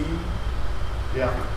So that's all of EC? Oh, no. EC teachers are their Teachers, own. but all the support staff, so Support. ESPs, OTs, speech, Is that where all your specialists are too, like your? Yes. Yeah, That's we're where all all the under specialists Speech are. and language certified. staff, psychologists, So as social our work. early childhood kids or anyone comes in and we need another speech and language, that we buy back from us instead of that goes to us. And it's under SPED certified. Yeah, thank you. We were able, like, for example, Alex Ayala is a new bilingual psychologist, so we're able to then allow Shauna to really focus on the EC programs and Alex pick up K and 1, again, because of the heavy load of investigations and evaluations and that process. So yes, any one of those related services would also be under SPED certified. But the EC teachers are that small red five number that's been stacked.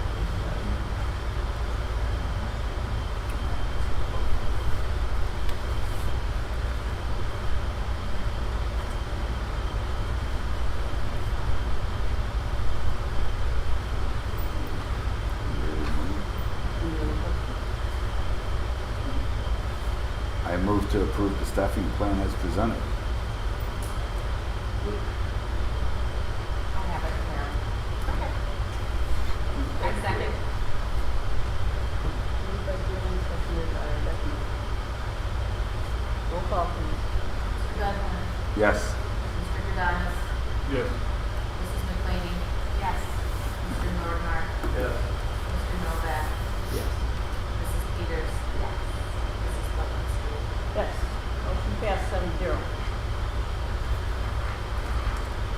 I'm sorry, just as the impact, but the two new full staff members that are helping sounds like Newcomer. the newcomers. Newcomer program, yeah.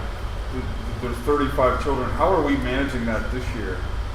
So in two different ways. Sometimes there are pull-out services, so those students are being seen by the current EL teacher at MacArthur or at Sullivan.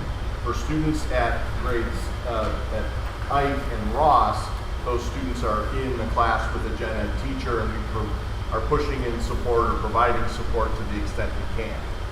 So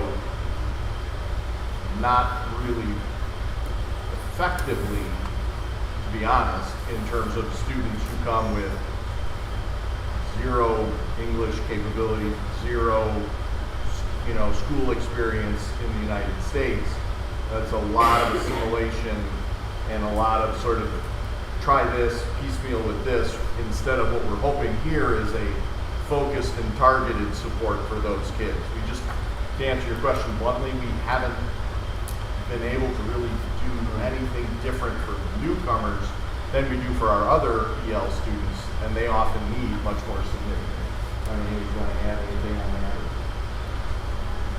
Yeah, I mean, I just think that they,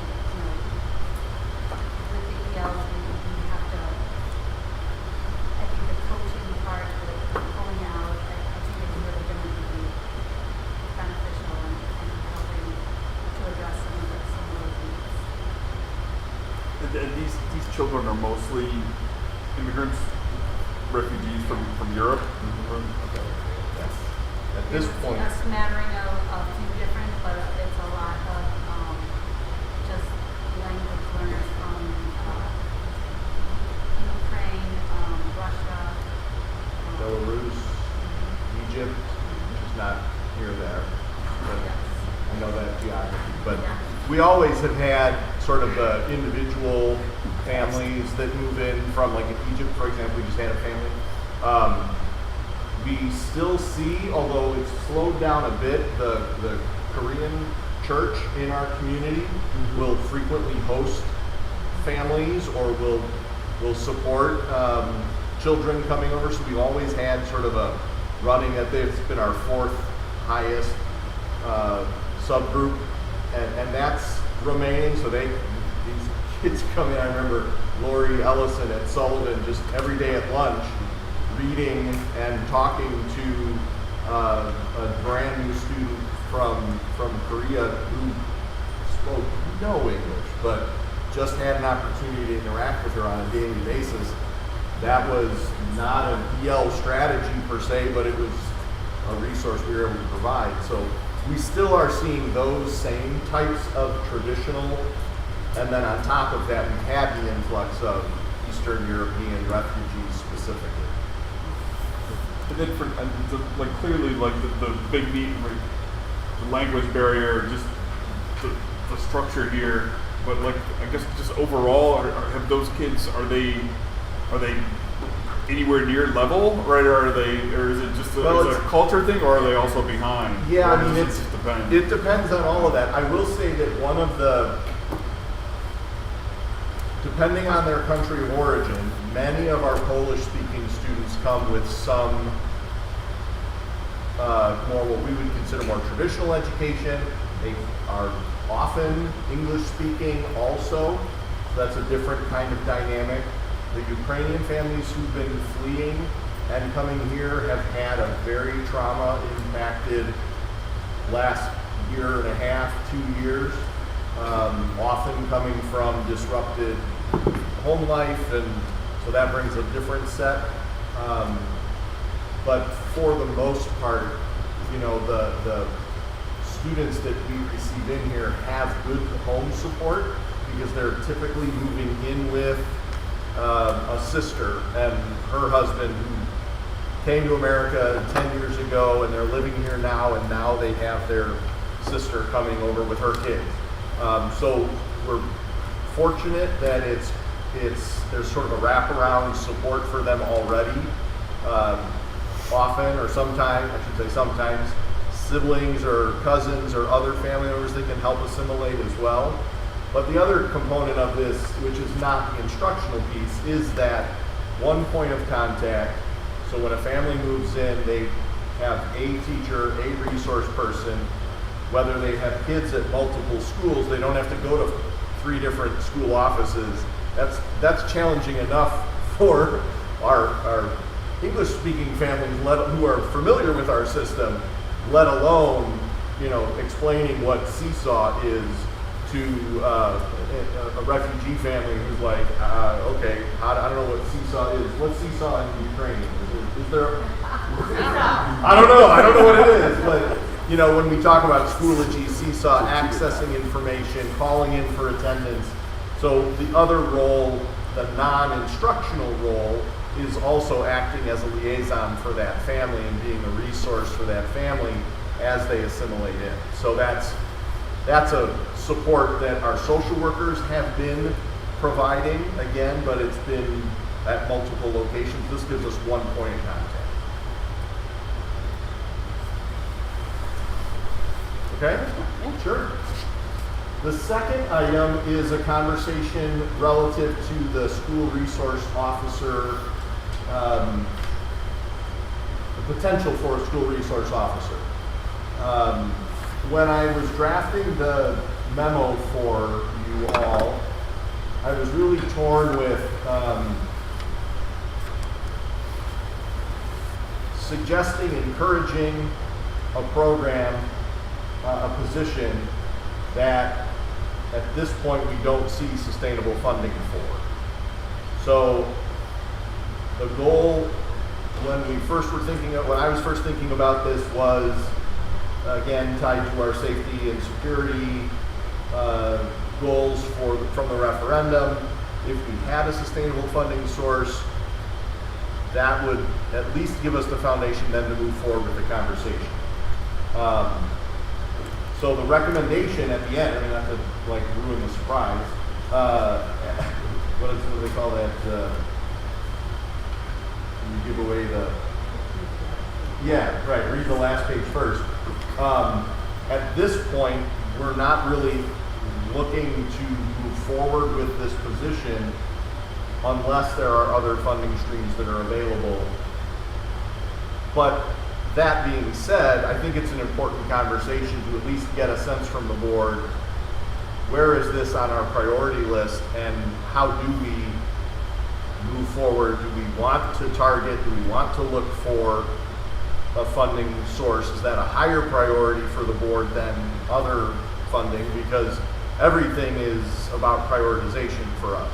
And so in the packet, I just shared a little bit about background. We've worked with Prospect Heights Police Department, Arlington, Wheeling, for years. Prospect Heights has had a great relationship with us. They're here frequently when any other officers on their day shift, CAP wants them to stop by, be known to the school staff, walk through the schools, get familiar with the buildings, be present, be seen by kids, interact positively, send a positive relationship. And so oftentimes they're like, I saw the police out in front of MacArthur, or I saw the police out in front of Ross. What was wrong? Nothing was wrong. They stop by all the time. Maybe they're reading in class or they're stopping in at lunch, but we've had a really positive relationship in the past.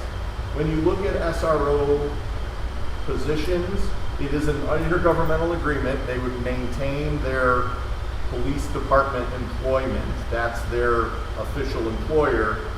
It's in essence a purchase service agreement that we make with the local police department. I had a couple of other, just as I was building this, examples from Carroll Stream and from some other school districts that have entered into intergovernmental agreements.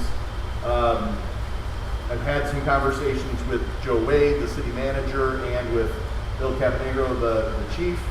And you know, there is a shared goal or interest in collaborating to move forward with this relationship in whatever way, shape, or form. I gave under the purpose of the SRO position, I shared my belief. Again, this is something for the board to react to. Maybe you may agree or disagree with components of it, but I think the point of an SRO position is to serve as a resource and a support for kids, staff, and families. They are often, I've had school resource officers in my schools in the past, in other districts, and everything from nothing to do with school, could be a crisis that happened at home, it could be my car got dinged in the parking lot, I need to file a police report. They're there as somebody on staff who is a resource and support. The relationships that they build with kids, the presence that they have, allows both for an instructional approach on the topics that they're trained in and well versed in, safety, prevention activities, community safety, anti-drug, anti-alcohol messaging, curriculum. So I think that there's a curricular place for them as well. My caveat is that, you know, I think if the SRO, if the goal of the SRO, the purpose of an SRO is to be able to say, okay, great, we have an SRO now, thank goodness we're safe. That's a misconception. They can't be, just like any of us, we can't be everywhere all the time. And so the school resource officer can act as a deterrent, and that's true, but there's not necessarily, I think it's important to be clear that we're not saying, okay, if we were to add a school resource officer, we wouldn't have to worry about school safety. It's one component of a school safety plan. I think that the other components that I highlight here briefly is that SROs can be a connection to other resources that the city may have or that the village may have. They partner with us at the administrative level on that risk assessment and planning component. And again, school resource officers are often a confidential resource that kids turn to if something is awry in their life, whether it be self-harm or something that's happening at home or something that they're noticing in their community. Those resource officers tend to become seen as a really valuable go-to. I included a brief responsibility matrix. I borrowed this from District 62 and modified it. This is something that they have in their district already, but it kind of shows the different safety and school and campus physical safety, investigative support, interpersonal violence, health and wellness curriculum, attendance, crisis support, policy and legislation, as well as some restorative justice and restorative responses. So that's just to give a picture of what a resource officer could look like in District 23. And then lastly, again, I think as we talk about staffing, it's always with an eye for sustainability. First of all, if we were going to enter into an intergovernmental agreement, the city is asking for a 3-year commitment. But beyond that, you never want to build up a program and then tear it down and then add this and then take it away. If we're looking to do this, it needs to be something that we can sustainably fund. And so I shared the cost that's currently being proposed. It is a prorated structure of payment, so they would be a full year employee at the school district, at the police department, and then would be here serving the schools whenever we needed them throughout the year. But mostly in the summer, they would either have their time off, their paid vacation, or their assignment to regular police duties. So wanted to just generate the thinking around it, share sort of my perspective, the admin team's thoughts on a need for this, and then open it up for the board to give some consideration and direction, if any, as to where we want to see this go.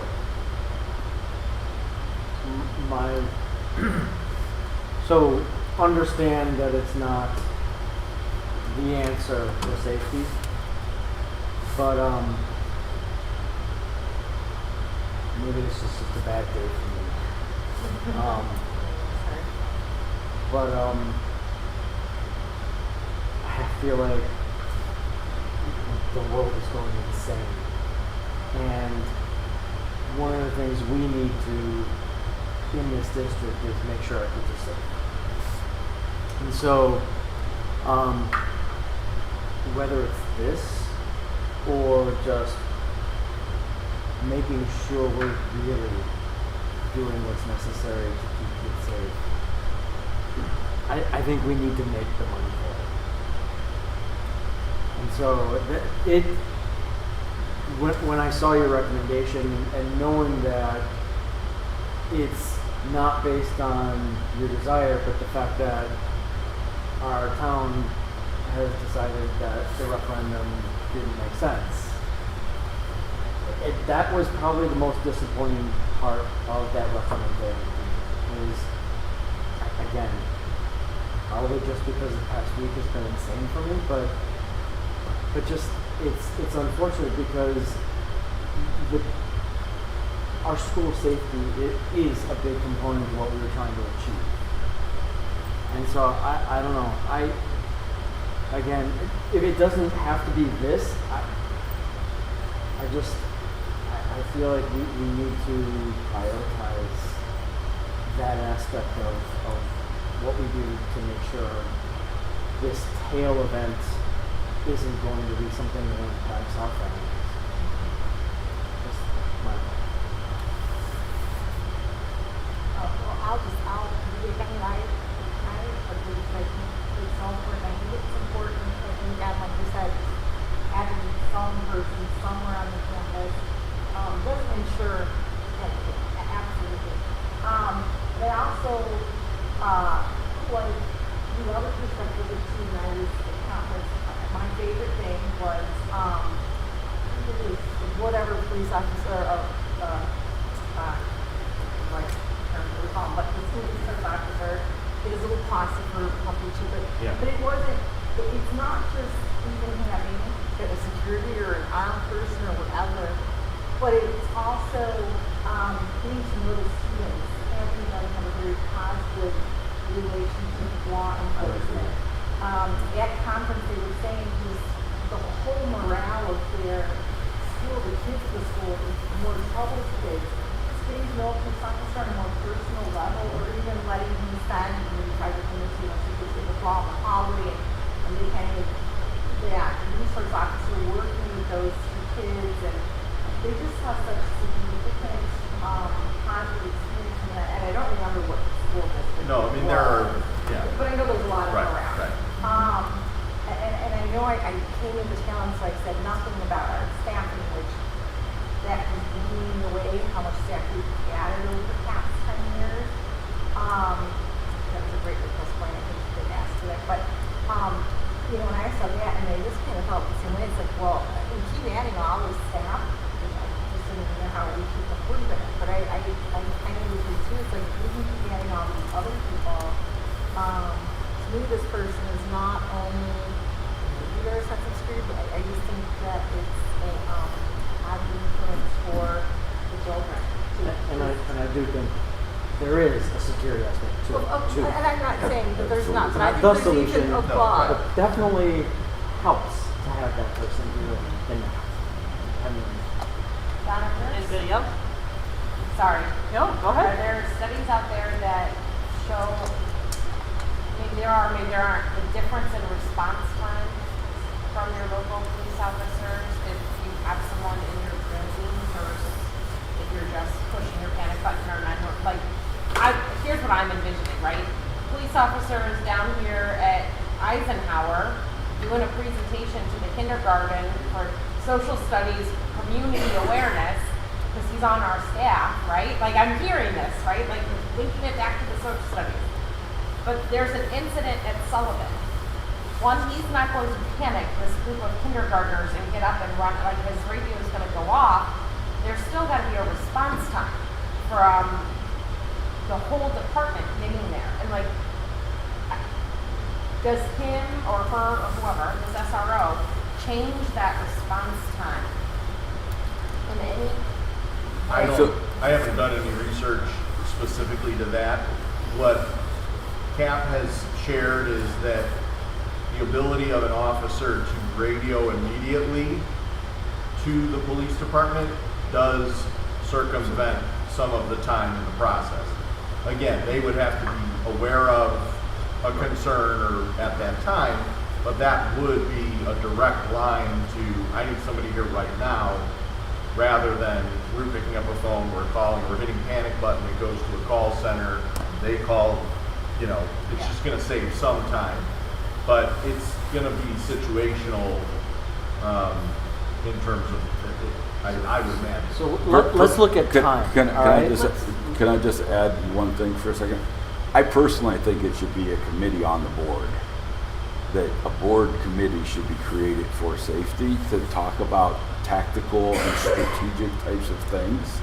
So that, not that I want to have a conversation in the open public, and not that I want to hide anything, but at the same time, I think there's tactical things that I think the police would probably tell you guys that they don't want everybody to know, right? And I don't know that I feel comfortable talking about that in public, and I don't know if it's a closed, if we're able to do it in closed session.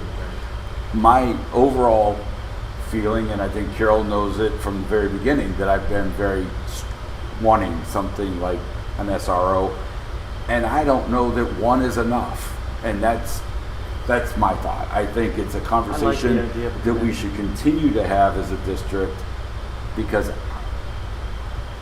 Yeah, I agree. Just because. I like the idea. Ryan? Well, I mean, I was going to say something similar to Jim, not necessarily committee, but I think that we need to have a security strategy, right? And that this is one potential component, right, of a long-term strategy, and that we need to go back and look at, you know, what were our plans for, what we're going to be done as part of the referendum, and what's the priority of those now, and when can we afford those now, and that we really need to kind of, I agree with this conceptually.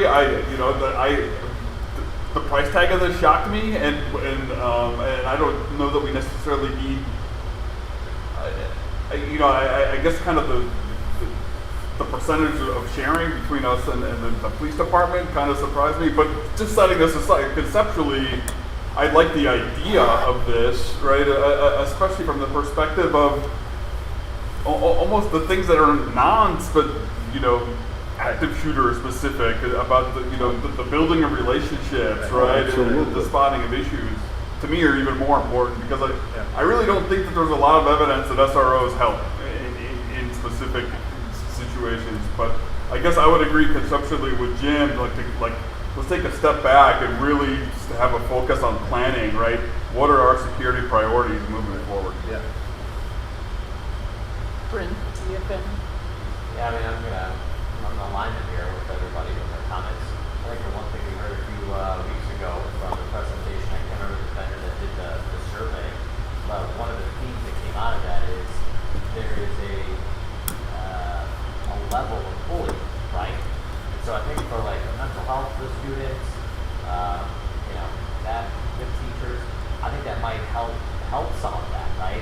How do we curb that? How do we try to address that? So committee-wise, it's one of those things that's a non-police type thing, but just having that presence might help. And that might go a ways to addressing some of that feedback we got with those survey results.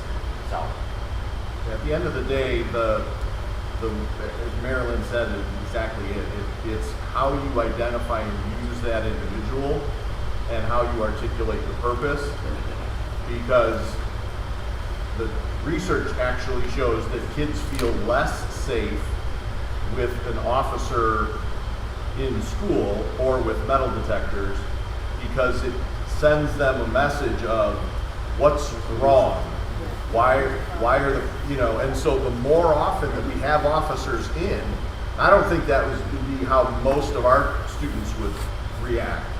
When we have officers in the school, they're high-fiving in the halls and but it's important to make sure that you pair the message of, yes, this person is here to be a part of our community, they're going to serve us in certain ways, but not to, again, push the idea of he's here to keep us safe from all the bad things that are about to happen to you, because the kids pick up on that and they're like, whoa, what's going on? And we're like, as adults, we know the realities and we're aware of them and need to take all of those steps, but we have to make sure that as we're introducing that as a position, it is as a resource, it is as a building relationships, it is as a, come over here, I want to talk to you for a second.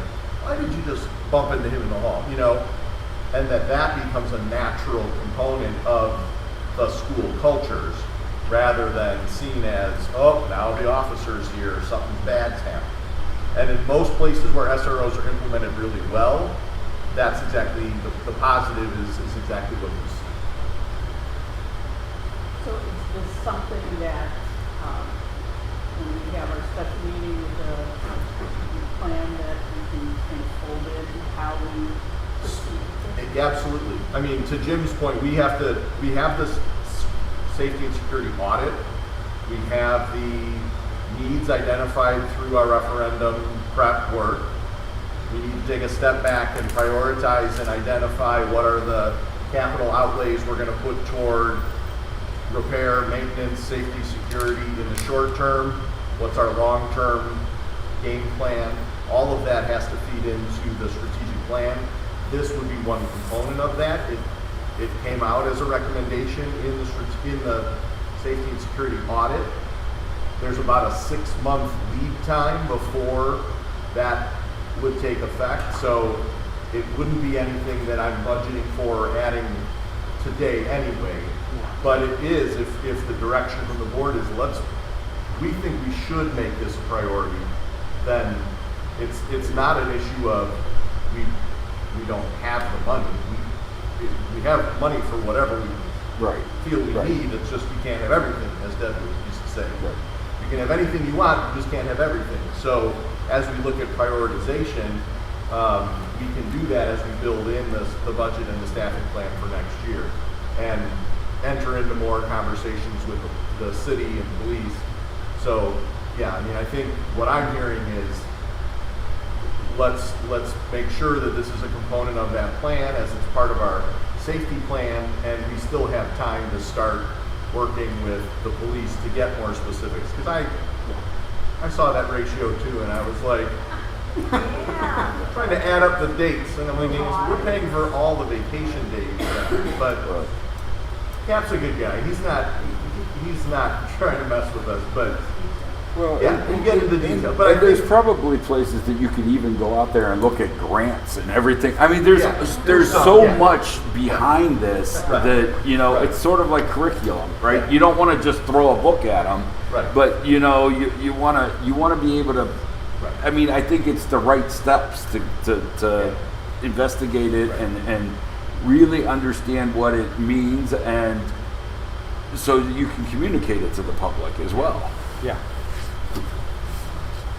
so it's, awesome. Great, thank you. And then next, speaking of supporting students with social and emotional behavioral needs, we have a program development that's been ongoing. It's intended to be, we've known it has been on our radar for the next strategic plan.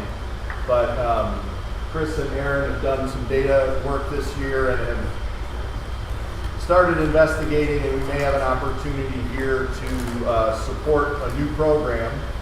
And just want for tonight's meeting, hear about it, ask any questions, and then we would bring a recommendation forward in May based on your feedback.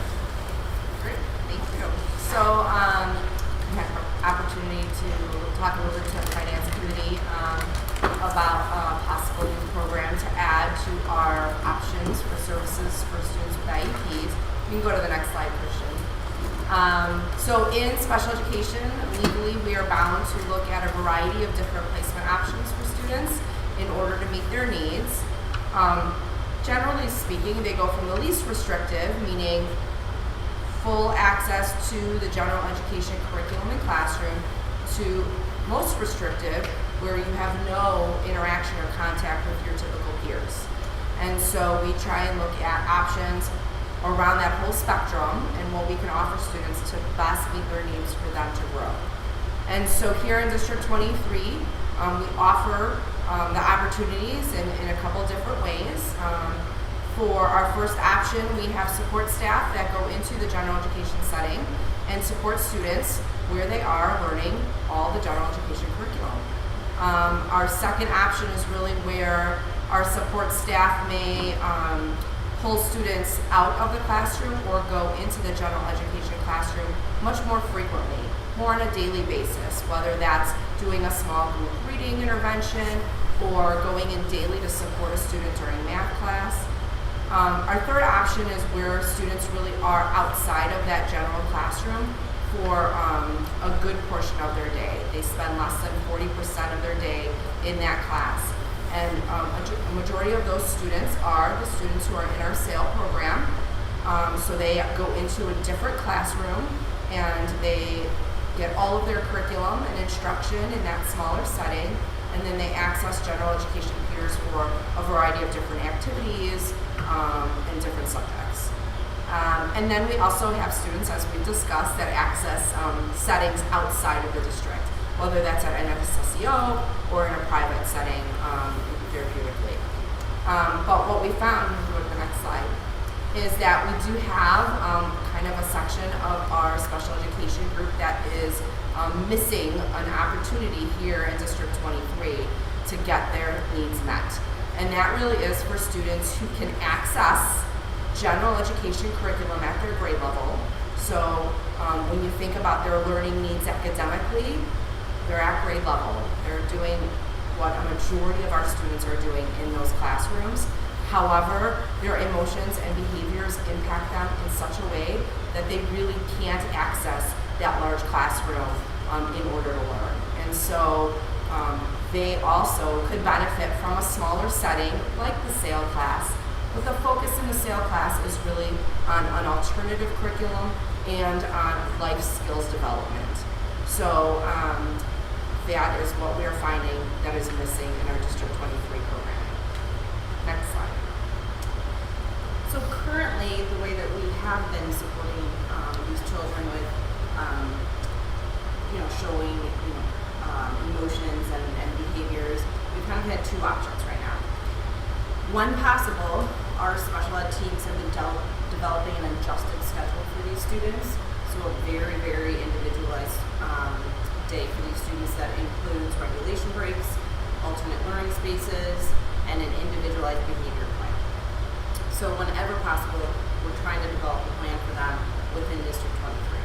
But as you guys have seen, that when necessary, we do work with the parents, and we will decide if these students do need to be enrolled in a therapeutic day school outside of District 23. So right now, that's kind of the two options that we have when we're trying to support these students.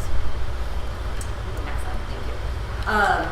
So, you know, the disadvantages of these two current options that we have, you know, we do whatever we can to support these students within our district programming, but when we have to make that decision with the family to place outside of District 23 in a therapeutic setting, you see some of these disadvantages of obviously the removal from the gen ed school and their peers, the curriculum. This is considered obviously a more restrictive setting for these students, and the increasing costs annually for the tuition. When we are able to create these adjusted schedules for these students, right now, these students move between many different staff members. So instead of having one point person throughout a day or throughout a week, they're actually being supported by multiple special ed staff members or multiple specialists throughout a week. And they do not have a designated space. So they might be going into multiple different spaces throughout one day just to have a smaller setting and even time to maybe regulate and calm down. And then there's, you know, when we talk about just the impact on our staff, there's an increased need for room clears or support team calls, which ends up obviously impacting other students, impacting our staff. And so we do see kind of that high impact on the other students within the environment as well as our staff within our district. So I just tried to pull out a little bit of some basic information for you. So over the years, the number of students we've had in a therapeutic setting, only for the setting that is designated for students who have behaviors, maladaptive behaviors, can get physically aggressive. This is not including students who might be in our deaf and hard of hearing program or at a school like Minor that have more multiple disabilities. So if you look over the years, you know, our numbers are fairly consistent around how many students we've had to outplace because of those needs, anywhere between 4 to 6, so that number has been fairly consistent. But when we think about having another option in our continuum here in District 23, we really would be able to service at least half, if not 3/4 of the students within the program here. And so some of these students, like Erin had talked about, we've had to create these adjusted schedules and it just doesn't work for them. It's very stressful. They're not able to make the gains that we want and could potentially see if we had a dedicated class for them. Next slide. When you're saying therapeutic setting, is that mostly Timber Ridge? Mostly. We have one other student who's in a different therapeutic day school setting for students with behaviors.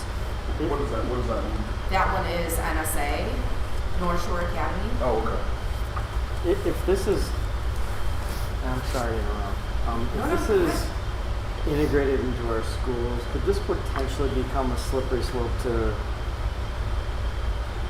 kind of almost de-incentivizing what we kind of have kind of moved towards for integrating into the classroom by kind of resegregating kids into? Is it possible you'd start to see more than 6? Because now they're in school, so it's easier to get the ones who are not as distracted as they are today, where you would have to. Do you follow my reasoning? So your concern is that you'd see more students, right? Because it's now easier and For sure. The cost right is down the hall.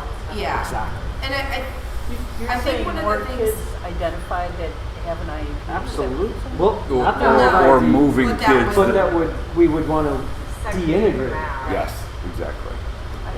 So let's say there's like 10 right now, and we're placing 6, if I'm following you, 6 are outplaced, and we handle, we manage, we work with those 4, but if the classroom's right down the hall, would those 4 Like, Just go to that the conference student's and it's struggling there. a little bit, maybe they should go into that room too. Exactly. I mean, it could become a slippery slope. I would just want to make sure we have controls in place. Of course. So you're over labeling instead Yes. of. No, I mean, if you use the comparison to our SAIL program, there are very clear student needs and guidelines for identifying what types of programs are or are not appropriate.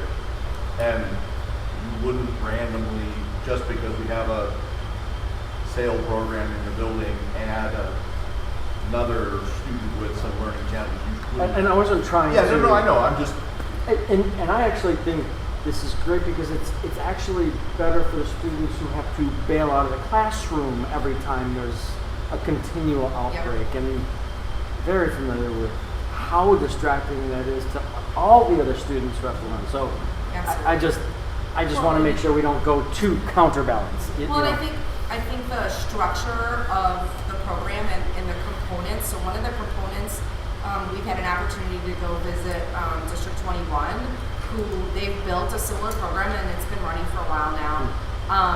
But it's a highly structured environment, and when students are at a point that they need this level of support, they actually go into that environment and they're truly self-contained. They spend the entire day in the program until their behaviors and their regulation skills are at a level that they can reintegrate. So it really wouldn't be the way we're looking to structure the program. It really wouldn't be a place where you could just pop into because you're struggling today. This is an alternative setting. It just happens to be in our district, and we're going to support you to gain the skills that you need that hopefully eventually you can go back into. I wasn't thinking the daily thing. I was thinking we just classify a larger audience because now we have. Of course. That's all. Chris, back to slide, you said we have like Thank you. 3 to 4 kids that would be eligible. What does that look like though across our grade levels? Like, is this now becoming? It's a good question. So, and you'll see in our plans, right now the plan would be, if we were to move this forward for next year, it's a 2nd through 4th grade setting, and then we would kind of monitor that as we move forward. When we think long term, we do see long term seeing kind of a middle school class and then kind of that elementary school class. We really think that students at that K-1 level, we can do a lot to support them in this environment and may not need to look at a therapeutic setting, and so really look at that starting really in 2nd, 3rd grade when learning is changing a lot in those grade levels, and it's just a lot of extra stress on students. So Legally, you can only have a 3-year span of grade levels in one self-contained room. So part of the responsiveness of planning is where are our kids, what are their needs, and what's that range right now. When we have the other option available here for this year, is that the kind of the custom program? So no, like that column was for if we had another option available, like a There would only self-contained be 3 program, people that that's how would many have to- students would probably qualify for that and not have to be in a therapeutic setting. Can you go So back this one was, slide? that was therapeutic So- setting, and then Yes, the other. these are the kids on the right that we think would be able to be supported. If we had that other option, they wouldn't need to go to the therapeutic setting. We could support half to 3/4 of them, Yes. she said, I think. Okay, right, but Versus, but so the 6 in the therapeutic setting now are at Timber Ridge / NSA. Yep. But we think that if we had the program that If you're right proposing now I here, had we to could bring say 3 of them one or back. the other, at Two least would have to. 3 of them. So then we could essentially be 3 there, Right. 3 And staying part of home. it is because of the age, right? So there's a 6th grader and a 7th grader in that group of 6. So like, if I had to say, hey, come back to our class right now, I couldn't bring those 2 right now, right? If we're looking at a 2nd, 3rd, 4th grade mix. So that's part of that inability to bring those back. But again, like, this is something, it's not something we can just start tomorrow. It's a program that we have to slowly build and kind of grow as the need shows. Go ahead and go to the next slide. So as I had said, very highly structured setting, and really a very structured behavioral response in that classroom. So not only the positive, reward types of components, but also the consequences. So, using kind of that response cost hierarchy where if I'm not doing what is expected, and I'm dysregulated for 5 minutes, then I owe you 5 minutes of work later in the day. And really kind of helping to build those independent skills that students need in order to be successful in a larger environment. You can go ahead and go to the next slide. So thinking about some of those disadvantages we talked about earlier, this would be how we address them with this new program. Obviously, the continuity of the day for the students and the staff would be much more consistent. It would be a cost savings. It's a less restrictive environment with access to typical grade level peers, as well as grade level curriculum, giving families another option on the continuum within the district and allowing families to remain connected, thinking transportation, thinking morning routines, after school routines. And then also, right now, some of these students, when they're not regulated, when they're showing, some physical behaviors, it's happening in a classroom of 22 students. So if we had a more designated space where they could feel more safe, where we could actually work on some of those regulation sensory strategies, some of those students come off of the dysregulation moments feeling very, very embarrassed and disappointed in themselves, and knowing that how do I now go back in my classroom with 22 students? So just allowing that kind of safe place for the kids. How many kids are on kind of that adjusted schedule? 3. Okay. And so, we had the slide with the 6 that are in a therapeutic setting, but that doesn't count those 3. That doesn't count those 3. So we technically have potentially about 9 candidates. Yeah. Right for it. Okay. All right. Yes, Thank you. That's a great question. Okay. Oh, I didn't read that. But again, I think thinking about that it can't happen overnight is, those kids that are currently outplaced, we wouldn't be able to move them back immediately. Right. We have to, obviously, there'd have to be some conversations and planning of how that would look. No, thank you. I'm just trying to figure out, where are they all at now, right? So. You can ask Dr. Curtis. but your slide with the kids that are in a therapeutic setting is kind of over the last 6 years, it's between 4 and 6. Mm-hmm.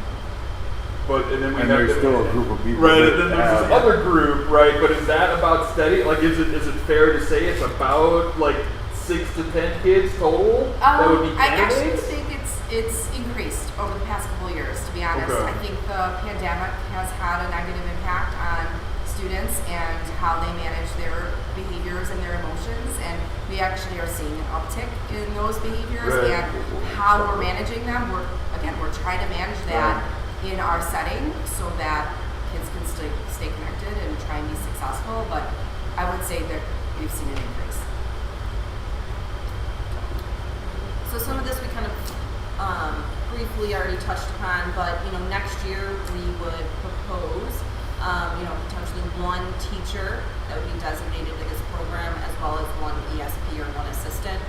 The location would be a Ross Sullivan location, with trying to kind of pinpoint the grades 2nd, 3rd, and 4th. And then thinking about more long term, in years down the road, there would be possible additional assistance, some more of that counseling, mental health support through a psychologist or social worker, and then the consideration of the 6th, 7th, or 8th grade continuation of the program as well. I can see why next year maintaining the same budget we have today for placement makes sense, but I have to believe in subsequent years that could reduce, right? Yeah, we have that on the last slide. Okay. That we would definitely see that change a little bit. So could I ask a question? I'm assuming that the parents would have to agree to this type of setting as well. It would have to be a team-based decision, the IEP Right. team, correct? So, do you get a feel for, your experience, or what's 21's experience? Do the parents like that idea of having an option, but your child is still going to their normal school, and then they have the option of, you know, their goal is to obviously, you know, transition out into a regular classroom. I wasn't sure what the receptiveness was from a parent I think perspective. for some of these parents, it's a hard decision to have their kid go somewhere else. Because their friends are here, their siblings are here, this is where the clubs are, this is, you know, they're on teams and stuff together, and they go somewhere else, and, you know, yeah, they may see them, you know, playing in the neighborhood, but they're not here all the time. It's a hard decision. Yeah, so I guess my question really was more probably the people that have the adjusted schedule.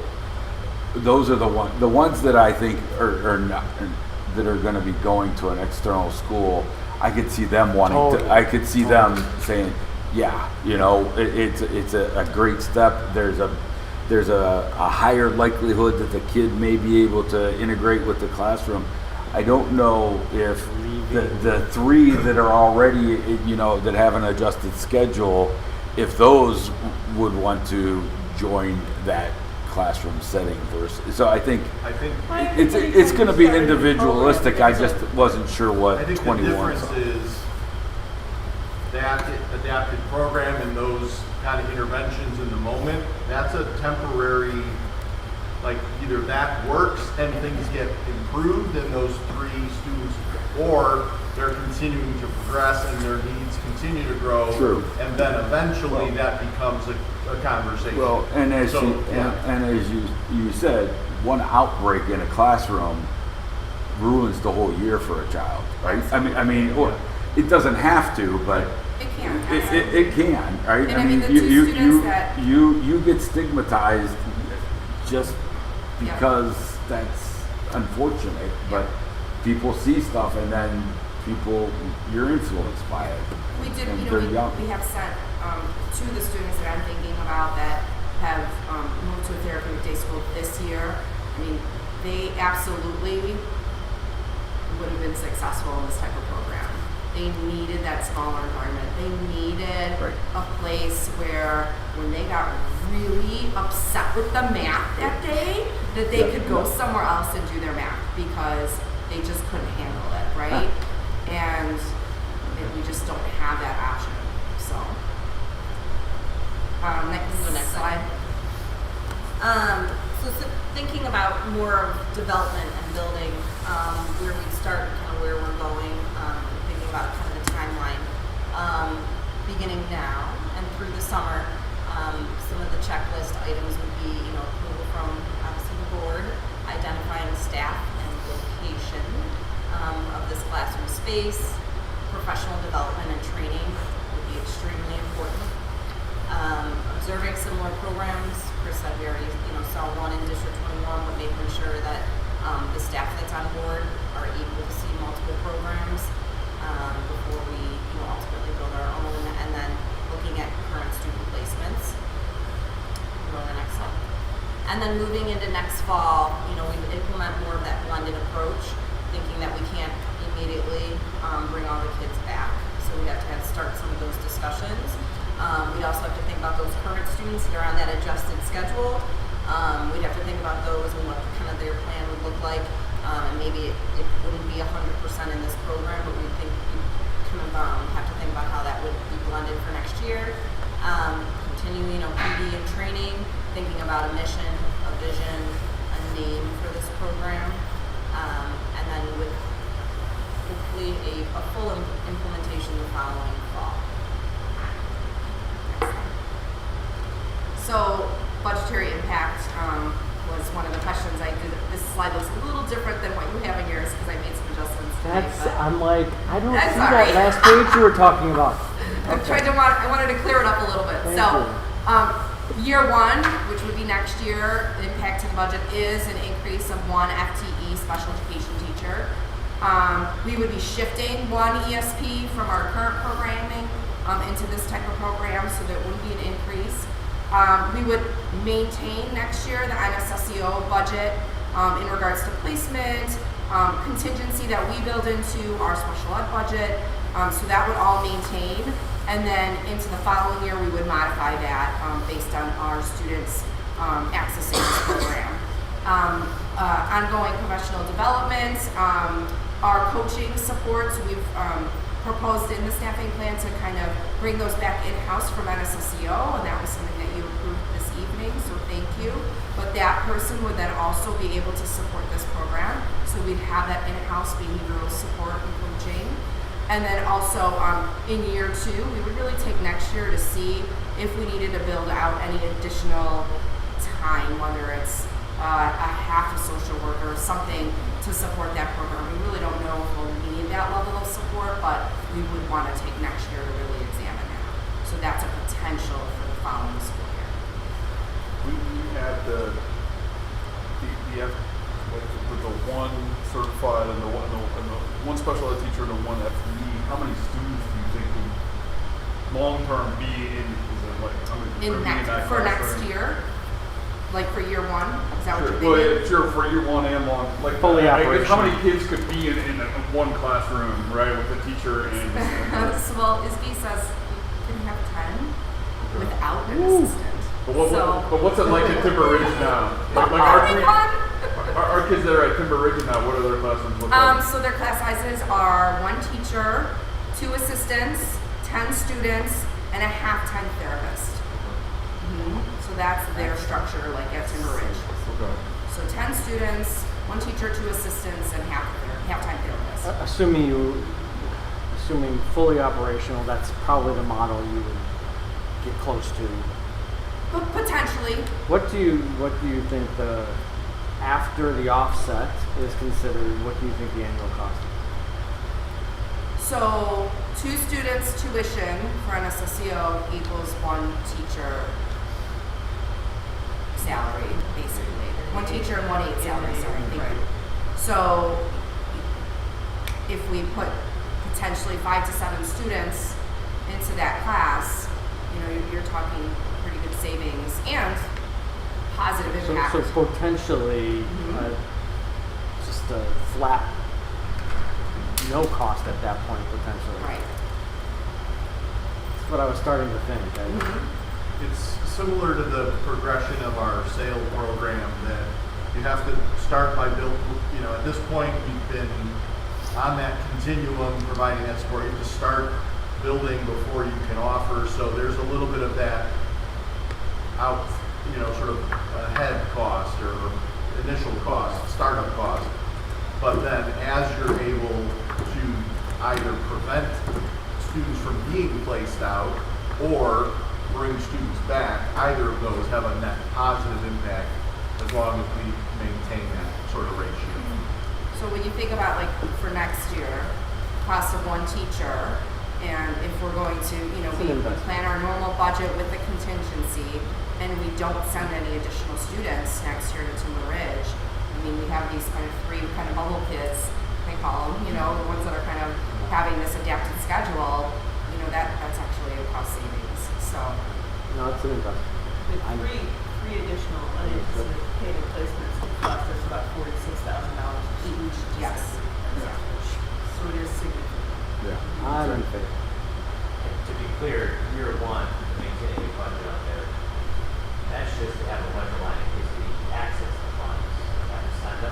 And also maintaining, like, obviously the students that are currently there. Correct. Because it's not like we would just It's go, just they're in build okay, mode. August 15, Yeah. you're all coming back, As we build the budget, we always maintain a contingency, well, not always, in the last Soft 10 dollars, years. not hard Right. dollars. Because You never know. we're talking about kids that we are aware of, that are a part of our system, that we've been working with, we're aware of the families.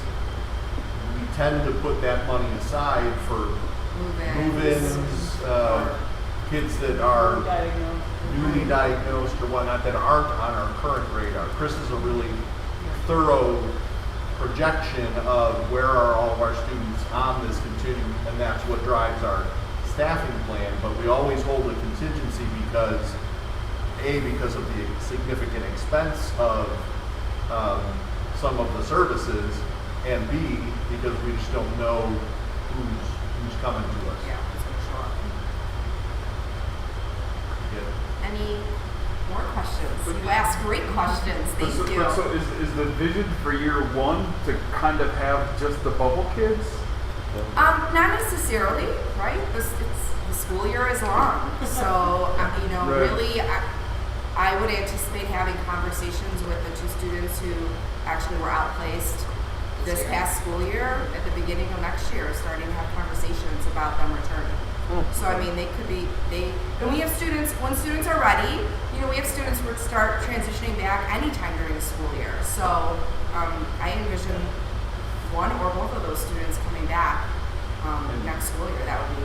And having a program gives another intermediate step for that return from an outplacement, so that, you know, right now they have to be 100% meeting all of their goals before that's even considered, whereas once they've de-escalated and they're building those skills and we're progressing, if we have an option, that makes that transition even potentially even easier. We're not budget projecting any of those types of things, only because first it's a shared parental decision, but it's also an unknown. And so we don't want to bank on, you know, literally bank on what we really can't project right now.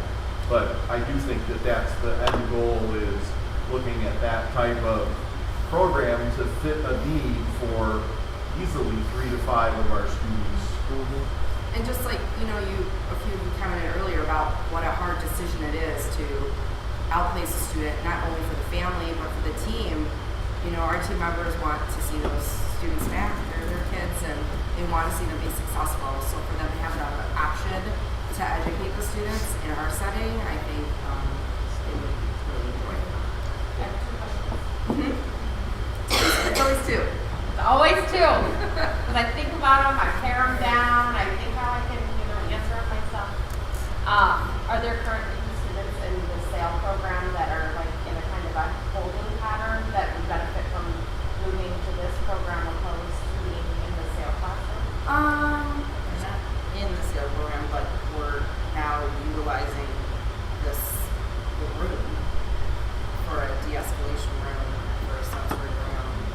So we're kind of Encroaching on their space. Yeah. Okay, that's funny. Question 2, are we thinking or planning or is it going to be a mix of externalizers and internalizers? Like, so you'll have both? likely, and what Becca's referring to is, you know, a lot of students, the way they show their emotions is through potentially physical aggression, or the potential of, you know, shutting down, you know, putting their heads down, not being available for any learning, walking out of class, things like that. So there is that potential for it to be a mixed group, and sometimes the students actually show both of those types of behaviors.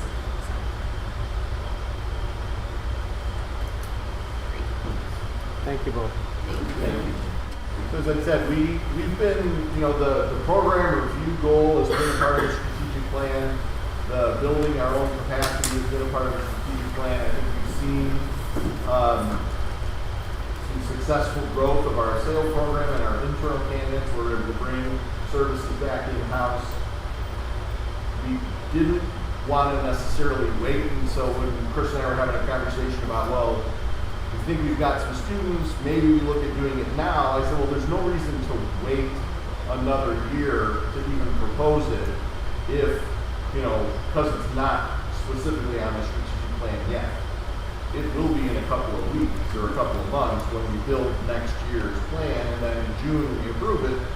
That's a gap that we've identified. So the goal will be, we'll let everybody kind of think on it. If you have any other further questions, please reach out to Chris. And then we'll bring a proposal and a recommendation in May, and that would give us an opportunity then to answer anything else that may be out there, and then have a discussion about that as an action. Thank you. What we need to approve in May would be adding the one FTE, because the ESP is already in there. Fiscal year 24 budgetary guidelines. Mrs. McPark? So as shared, I need to reorder. Sure. No, sir. I reordered a couple of things so that they were. Yeah, go ahead. So as we had discussed at our April Finance Committee meeting, on an annual basis, I provide just a kind of an overview on budgetary guidelines and assumptions that we put in place for the upcoming fiscal year. So we've discussed a little bit about the shifts that we've made in the property tax levy, specifically reducing the extension of working cash, transportation, and port, and pushing some of that money to the ed fund. We've talked a great deal about the assumptions that we've put into place for our negotiations, and those assumptions have remained pretty solid through these guidelines as well. They're consistent with the projection models for salaries and benefits as well. So I don't need to go through all of these. It's quite a long document, but typically what I bring is any additional asks that are kind of out of the norm. So in addition to the staffing adjustments resulting in the net savings, the only other significant ask that we have at this point is the $100,000 ask for technology to cover half of the access points that we are needing to replace in total by fiscal 25. So what we're proposing is purchasing $100,000 worth of those towards the end of fiscal 24, and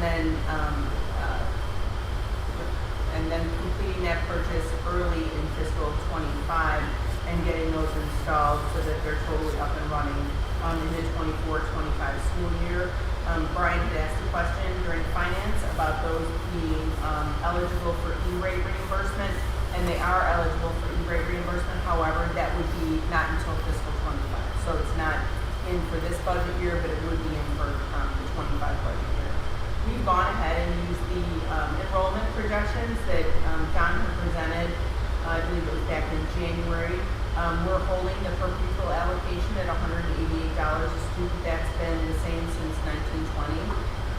Everything, the contracted services, supplies, and equipment line items, we're holding those flat with no additional growth. And then salaries and benefits obviously would increase in alignment with the negotiations that we'll talk a little bit about later. You say the same since 1920? Yeah. The 1920 school year. Yeah. Not, You know, like 1920. not the boring 20s.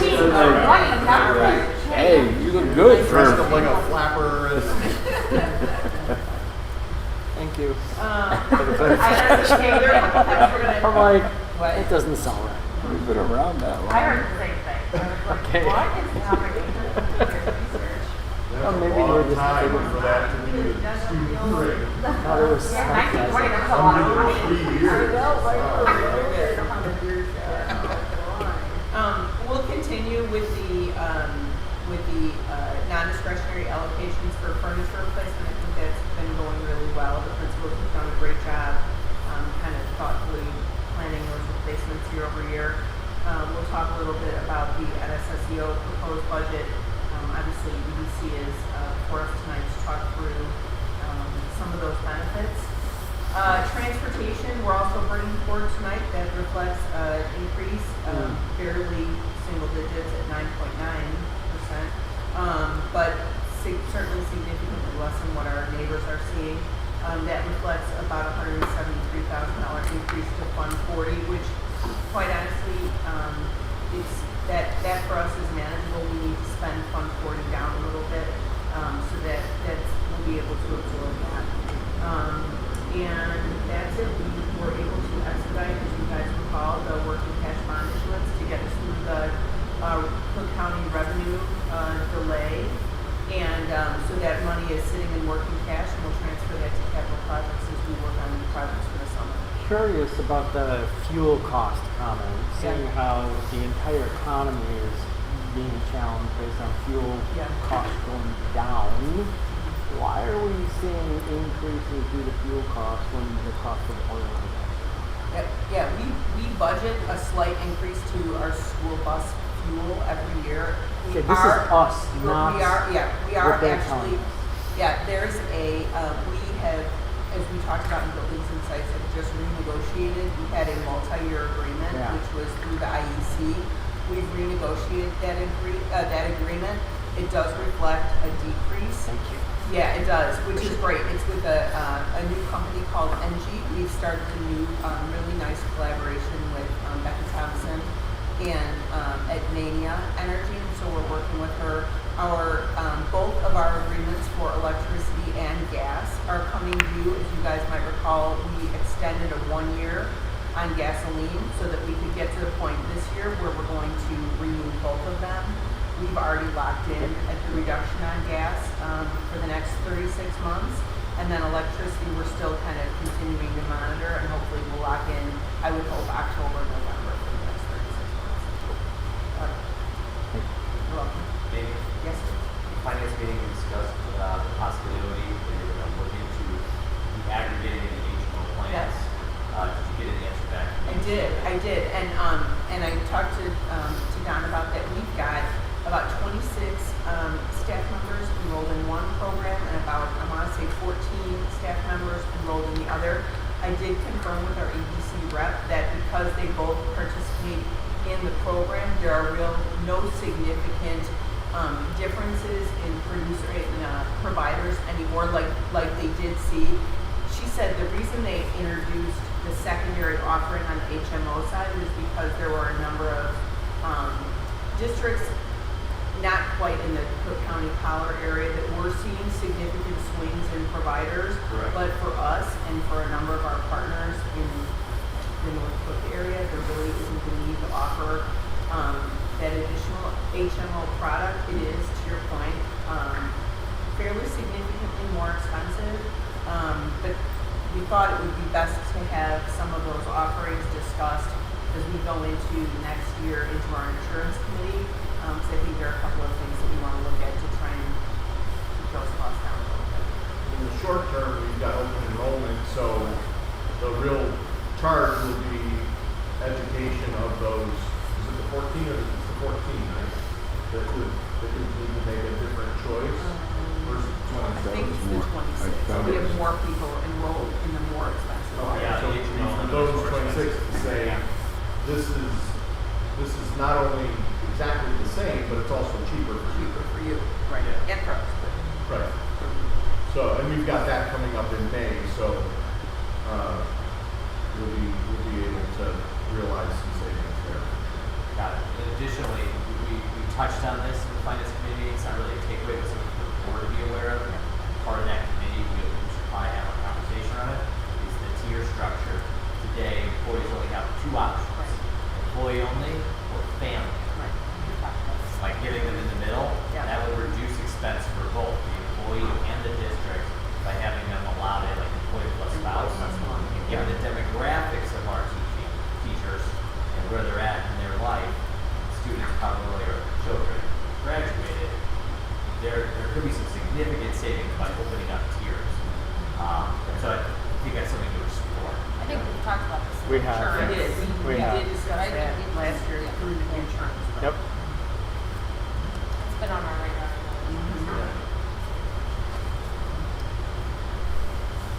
Hey, I mean the wireless access points. So we would get reimbursed in 25 for them, but you're asking to split the spend between 24 and 25. But would we get reimbursed for the whole thing still, or we only get reimbursed for the second half of it? We would get reimbursed for the full purchase of it. Hold on. Yep. So we get reimbursed up to 50%. Right. What will likely happen is the amount we're budgeting would respect the MSRP. Right. We won't get quoted MSRP because we're competitive bidding. And then from there, we would get up to 50% back in fiscal year 25. Right, but it's not like that we were splitting the spend between 2 fiscal years, right? Does that impact the amount that we would get reimbursed? No. Okay, so even though that we bought it in 24, we can still submit the E-rate and say, hey, we spent 75 grand on this last year, and then we're going to spend another 75 grand on it this year, and then you can get reimbursed for half of that total. So this coming fall, we're gonna start that process saying, hey, here's what we want. That's the 470. Companies respond to that. The one we picked is the 471. That's certified in January, February. Then from there we have an agreement to buy those with installation and service that can actually sometimes start as early as late April, May, but usually starts after July in the fiscal year, but has to be finished there. But the reimbursement has to come the next fiscal year. Okay. If I'm not mistaken, I mean, we installed that entire Rubin network like 4 years ago only. Are we seeing some sort of a service degradation or something? Why is that being replaced so quickly? Am I wrong? I could have sworn it was only like Not the same thing, but I think it's more like 6 or 7. Yeah, I think it's closer Really? to 6 or 7. Yeah. Oh, so those are probably You can go through our network manager. Yeah. I asked the same question, but Before it's long you- enough. It was, Yeah, it was before I was. Is that Gorman? no, it wasn't Gorman.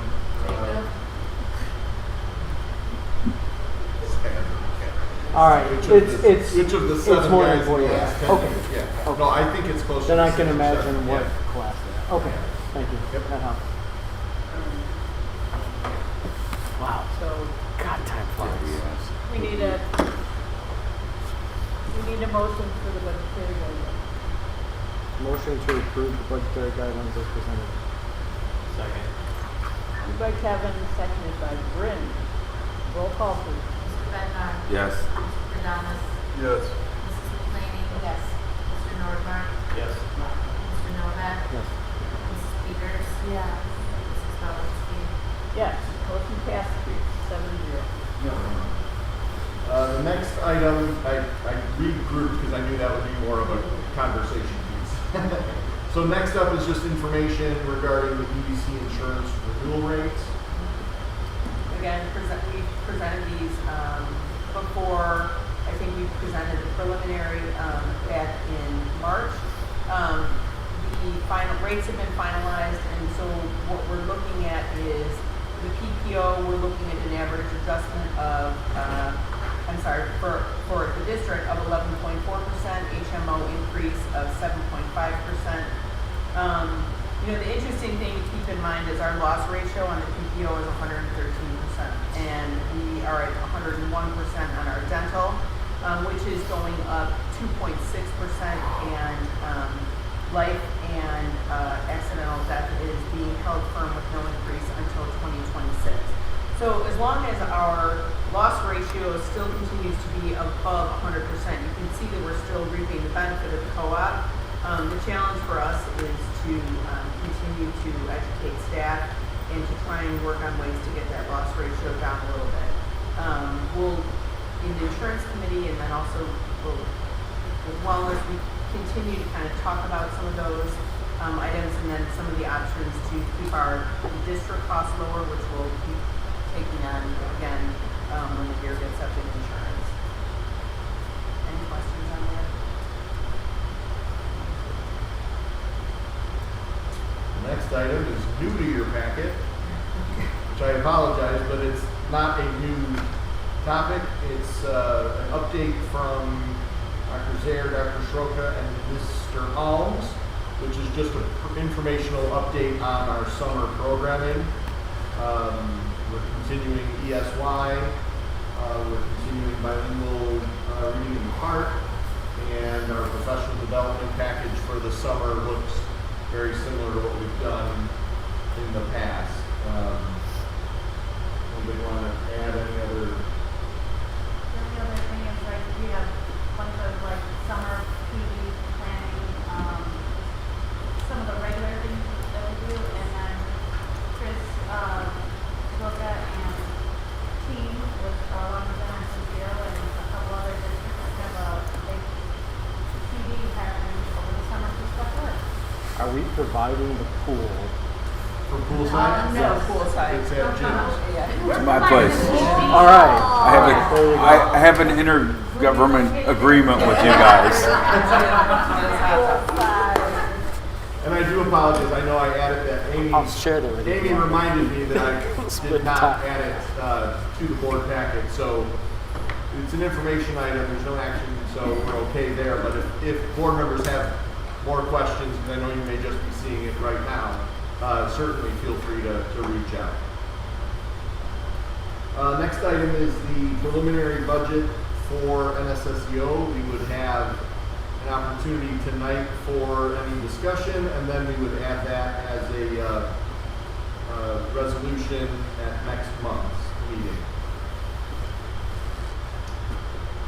So the budget was presented, we discussed it at finance as well. So fiscal 2023, there was actually an amendment filed. We started the year with 8 students, we had added 3. So that number is consistent at 11 going into next year. There's also been an additional increase to the building contribution amount.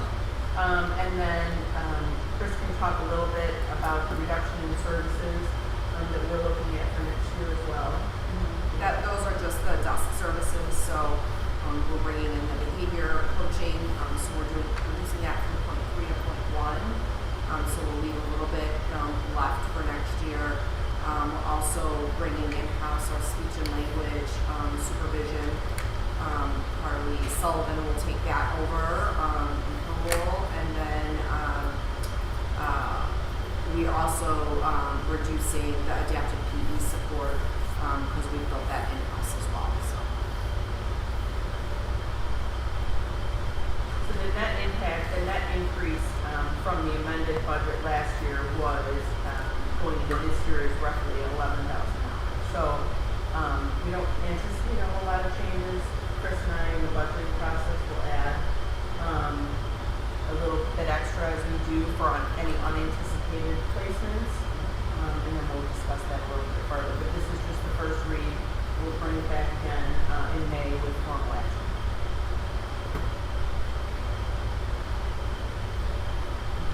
Questions on that? Next item is an action item. It is the approval of the gymnasium painting services bid for the Ross Sullivan Gymnasium with an alternate for MacArthur. So right now we're asking the board for their approval to award the bid to Nedro Painting in that total amount of $28,000, and then 50% of that $28,000 would be shared with Arlington Heights Park District through their intergovernmental agreement. Pending budget availability, we would potentially look to again award to Nedro the MacArthur Gymnasium, but that would be a further action by the board probably in the fall. So right now we're just looking for approval for the $28,000 for the cost to repaint the Ross Sullivan. Any questions? Can you get a motion? I would move to accept the bid from Metro Painting and the amount of $28,000 to paint the Ross Sullivan. Second. Moved by Becky, seconded by Brendan. Roll call, please. Mr. Bednar? Yes. Mr. Madonna? Yes. Mrs. McClaney? Yes. Mr. Nordmark? Yes. Mr. Novak? Yes. Mrs. Peters? Yes. Mrs. Bowles? Yes. Motion passed. The final item is also an action item. It is the approval of the transportation contract extension with First Student for 1 year. So we've been kind of in ongoing communications and collaboration with District 21 and First Student to extend the transportation services contract for 1 year. Their request was a 9.9% increase over the prior year, and again, that's just for a 1 year term. So, What, is 21 doing the same thing? no, they're not. What is 21 doing? 21, so you guys will recall in finance that First Student had come to both of the districts and asked for an additional percentage for driver incentives and kind of more of a bonus structure. And District 21 agreed to that, and they made that retro to July the prior year, and we did not agree to that. And so they told us right then that we to expect that District 21 would be a percentage point or two less. So I don't know exactly where, when I talked to Michael last week, they still hadn't gotten their renewal. So I knew we were gonna be just under 10%, so.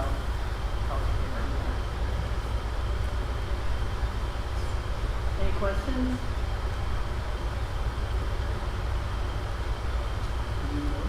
I move to approve the one-year contract extension with First Students as presented. Second. By Kevin, seconded by Becky. Roll call, please. Mr. Bender? Yes. Mr. Donis? Yes. Mrs. McClaney? Yes. Mr. Nordhoff? Yes. Mr. Novak? Yes. Mrs. Peters? Yes. Mrs. Dawes? Yes. Motion passed 7-0.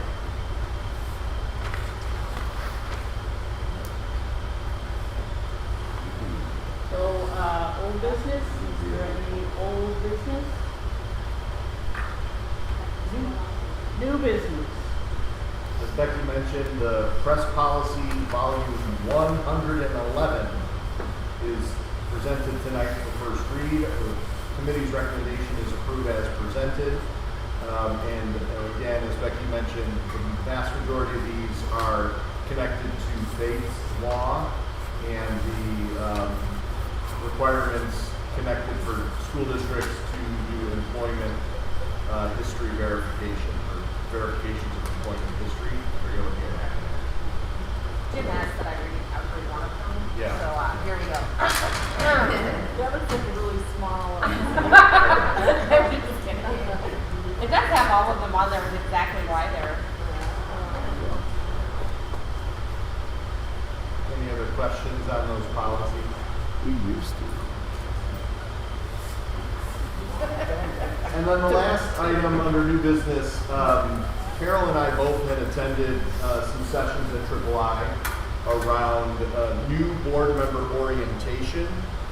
And in addition to viewing it as an orientation for only new people, one of the things that we found was that there's a resource that other districts have created, a document that they use then as a resource for veteran board members, that it's a one-stop kind of, this has everything I need kind of collected in one place. It's built off of this Coming to Order book that IASB creates. And so in full transparency, for our Facebook friends, thank you District 181 and Lyle District 202. When you see theirs and then ours, you see some similarities there. Actually, some similarities in South Creek too. yeah. I actually had a good conversation with the superintendent from 181, and so we're not going to go through this all right now. It's just first draft. Because we don't have any brand new board members, there's not a press to reorient everybody, but as a tool, it kind of. You can make brand new. Oh, we'll ran through part of it, but. Page 2, I'd like to make a motion to change the picture. Yeah, I know. We have to update that. We My have to name's update right. the picture. The picture's But this is the first time we've had everybody here, so we will take a quick picture tonight. But Wait a second. We that took was a so picture well. fine. Strike on my iron top. present is more important than presentable, I guess.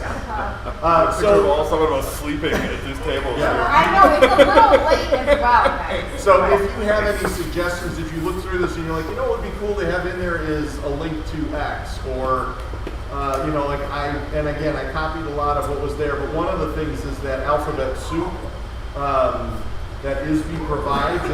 It's actually a glossary of all of the educational jargon that we throw around all the time.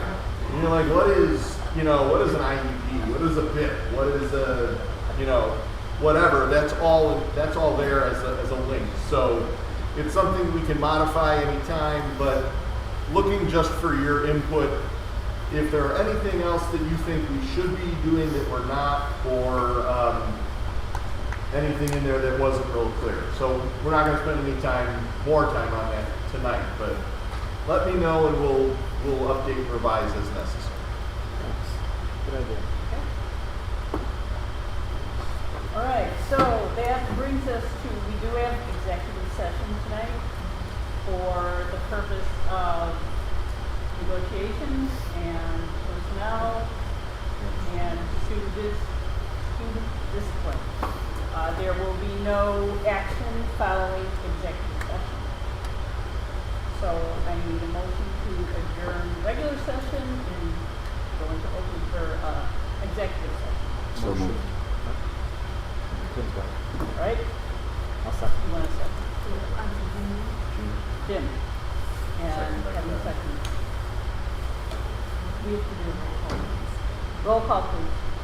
Mr. Bednar? Yes. Mr. Adonis? Yes. Mrs. McClaney? Yes. Mr. Nordbach? Yes. Mr. Novak? Yes. Mrs. Peters? Mrs. Felton?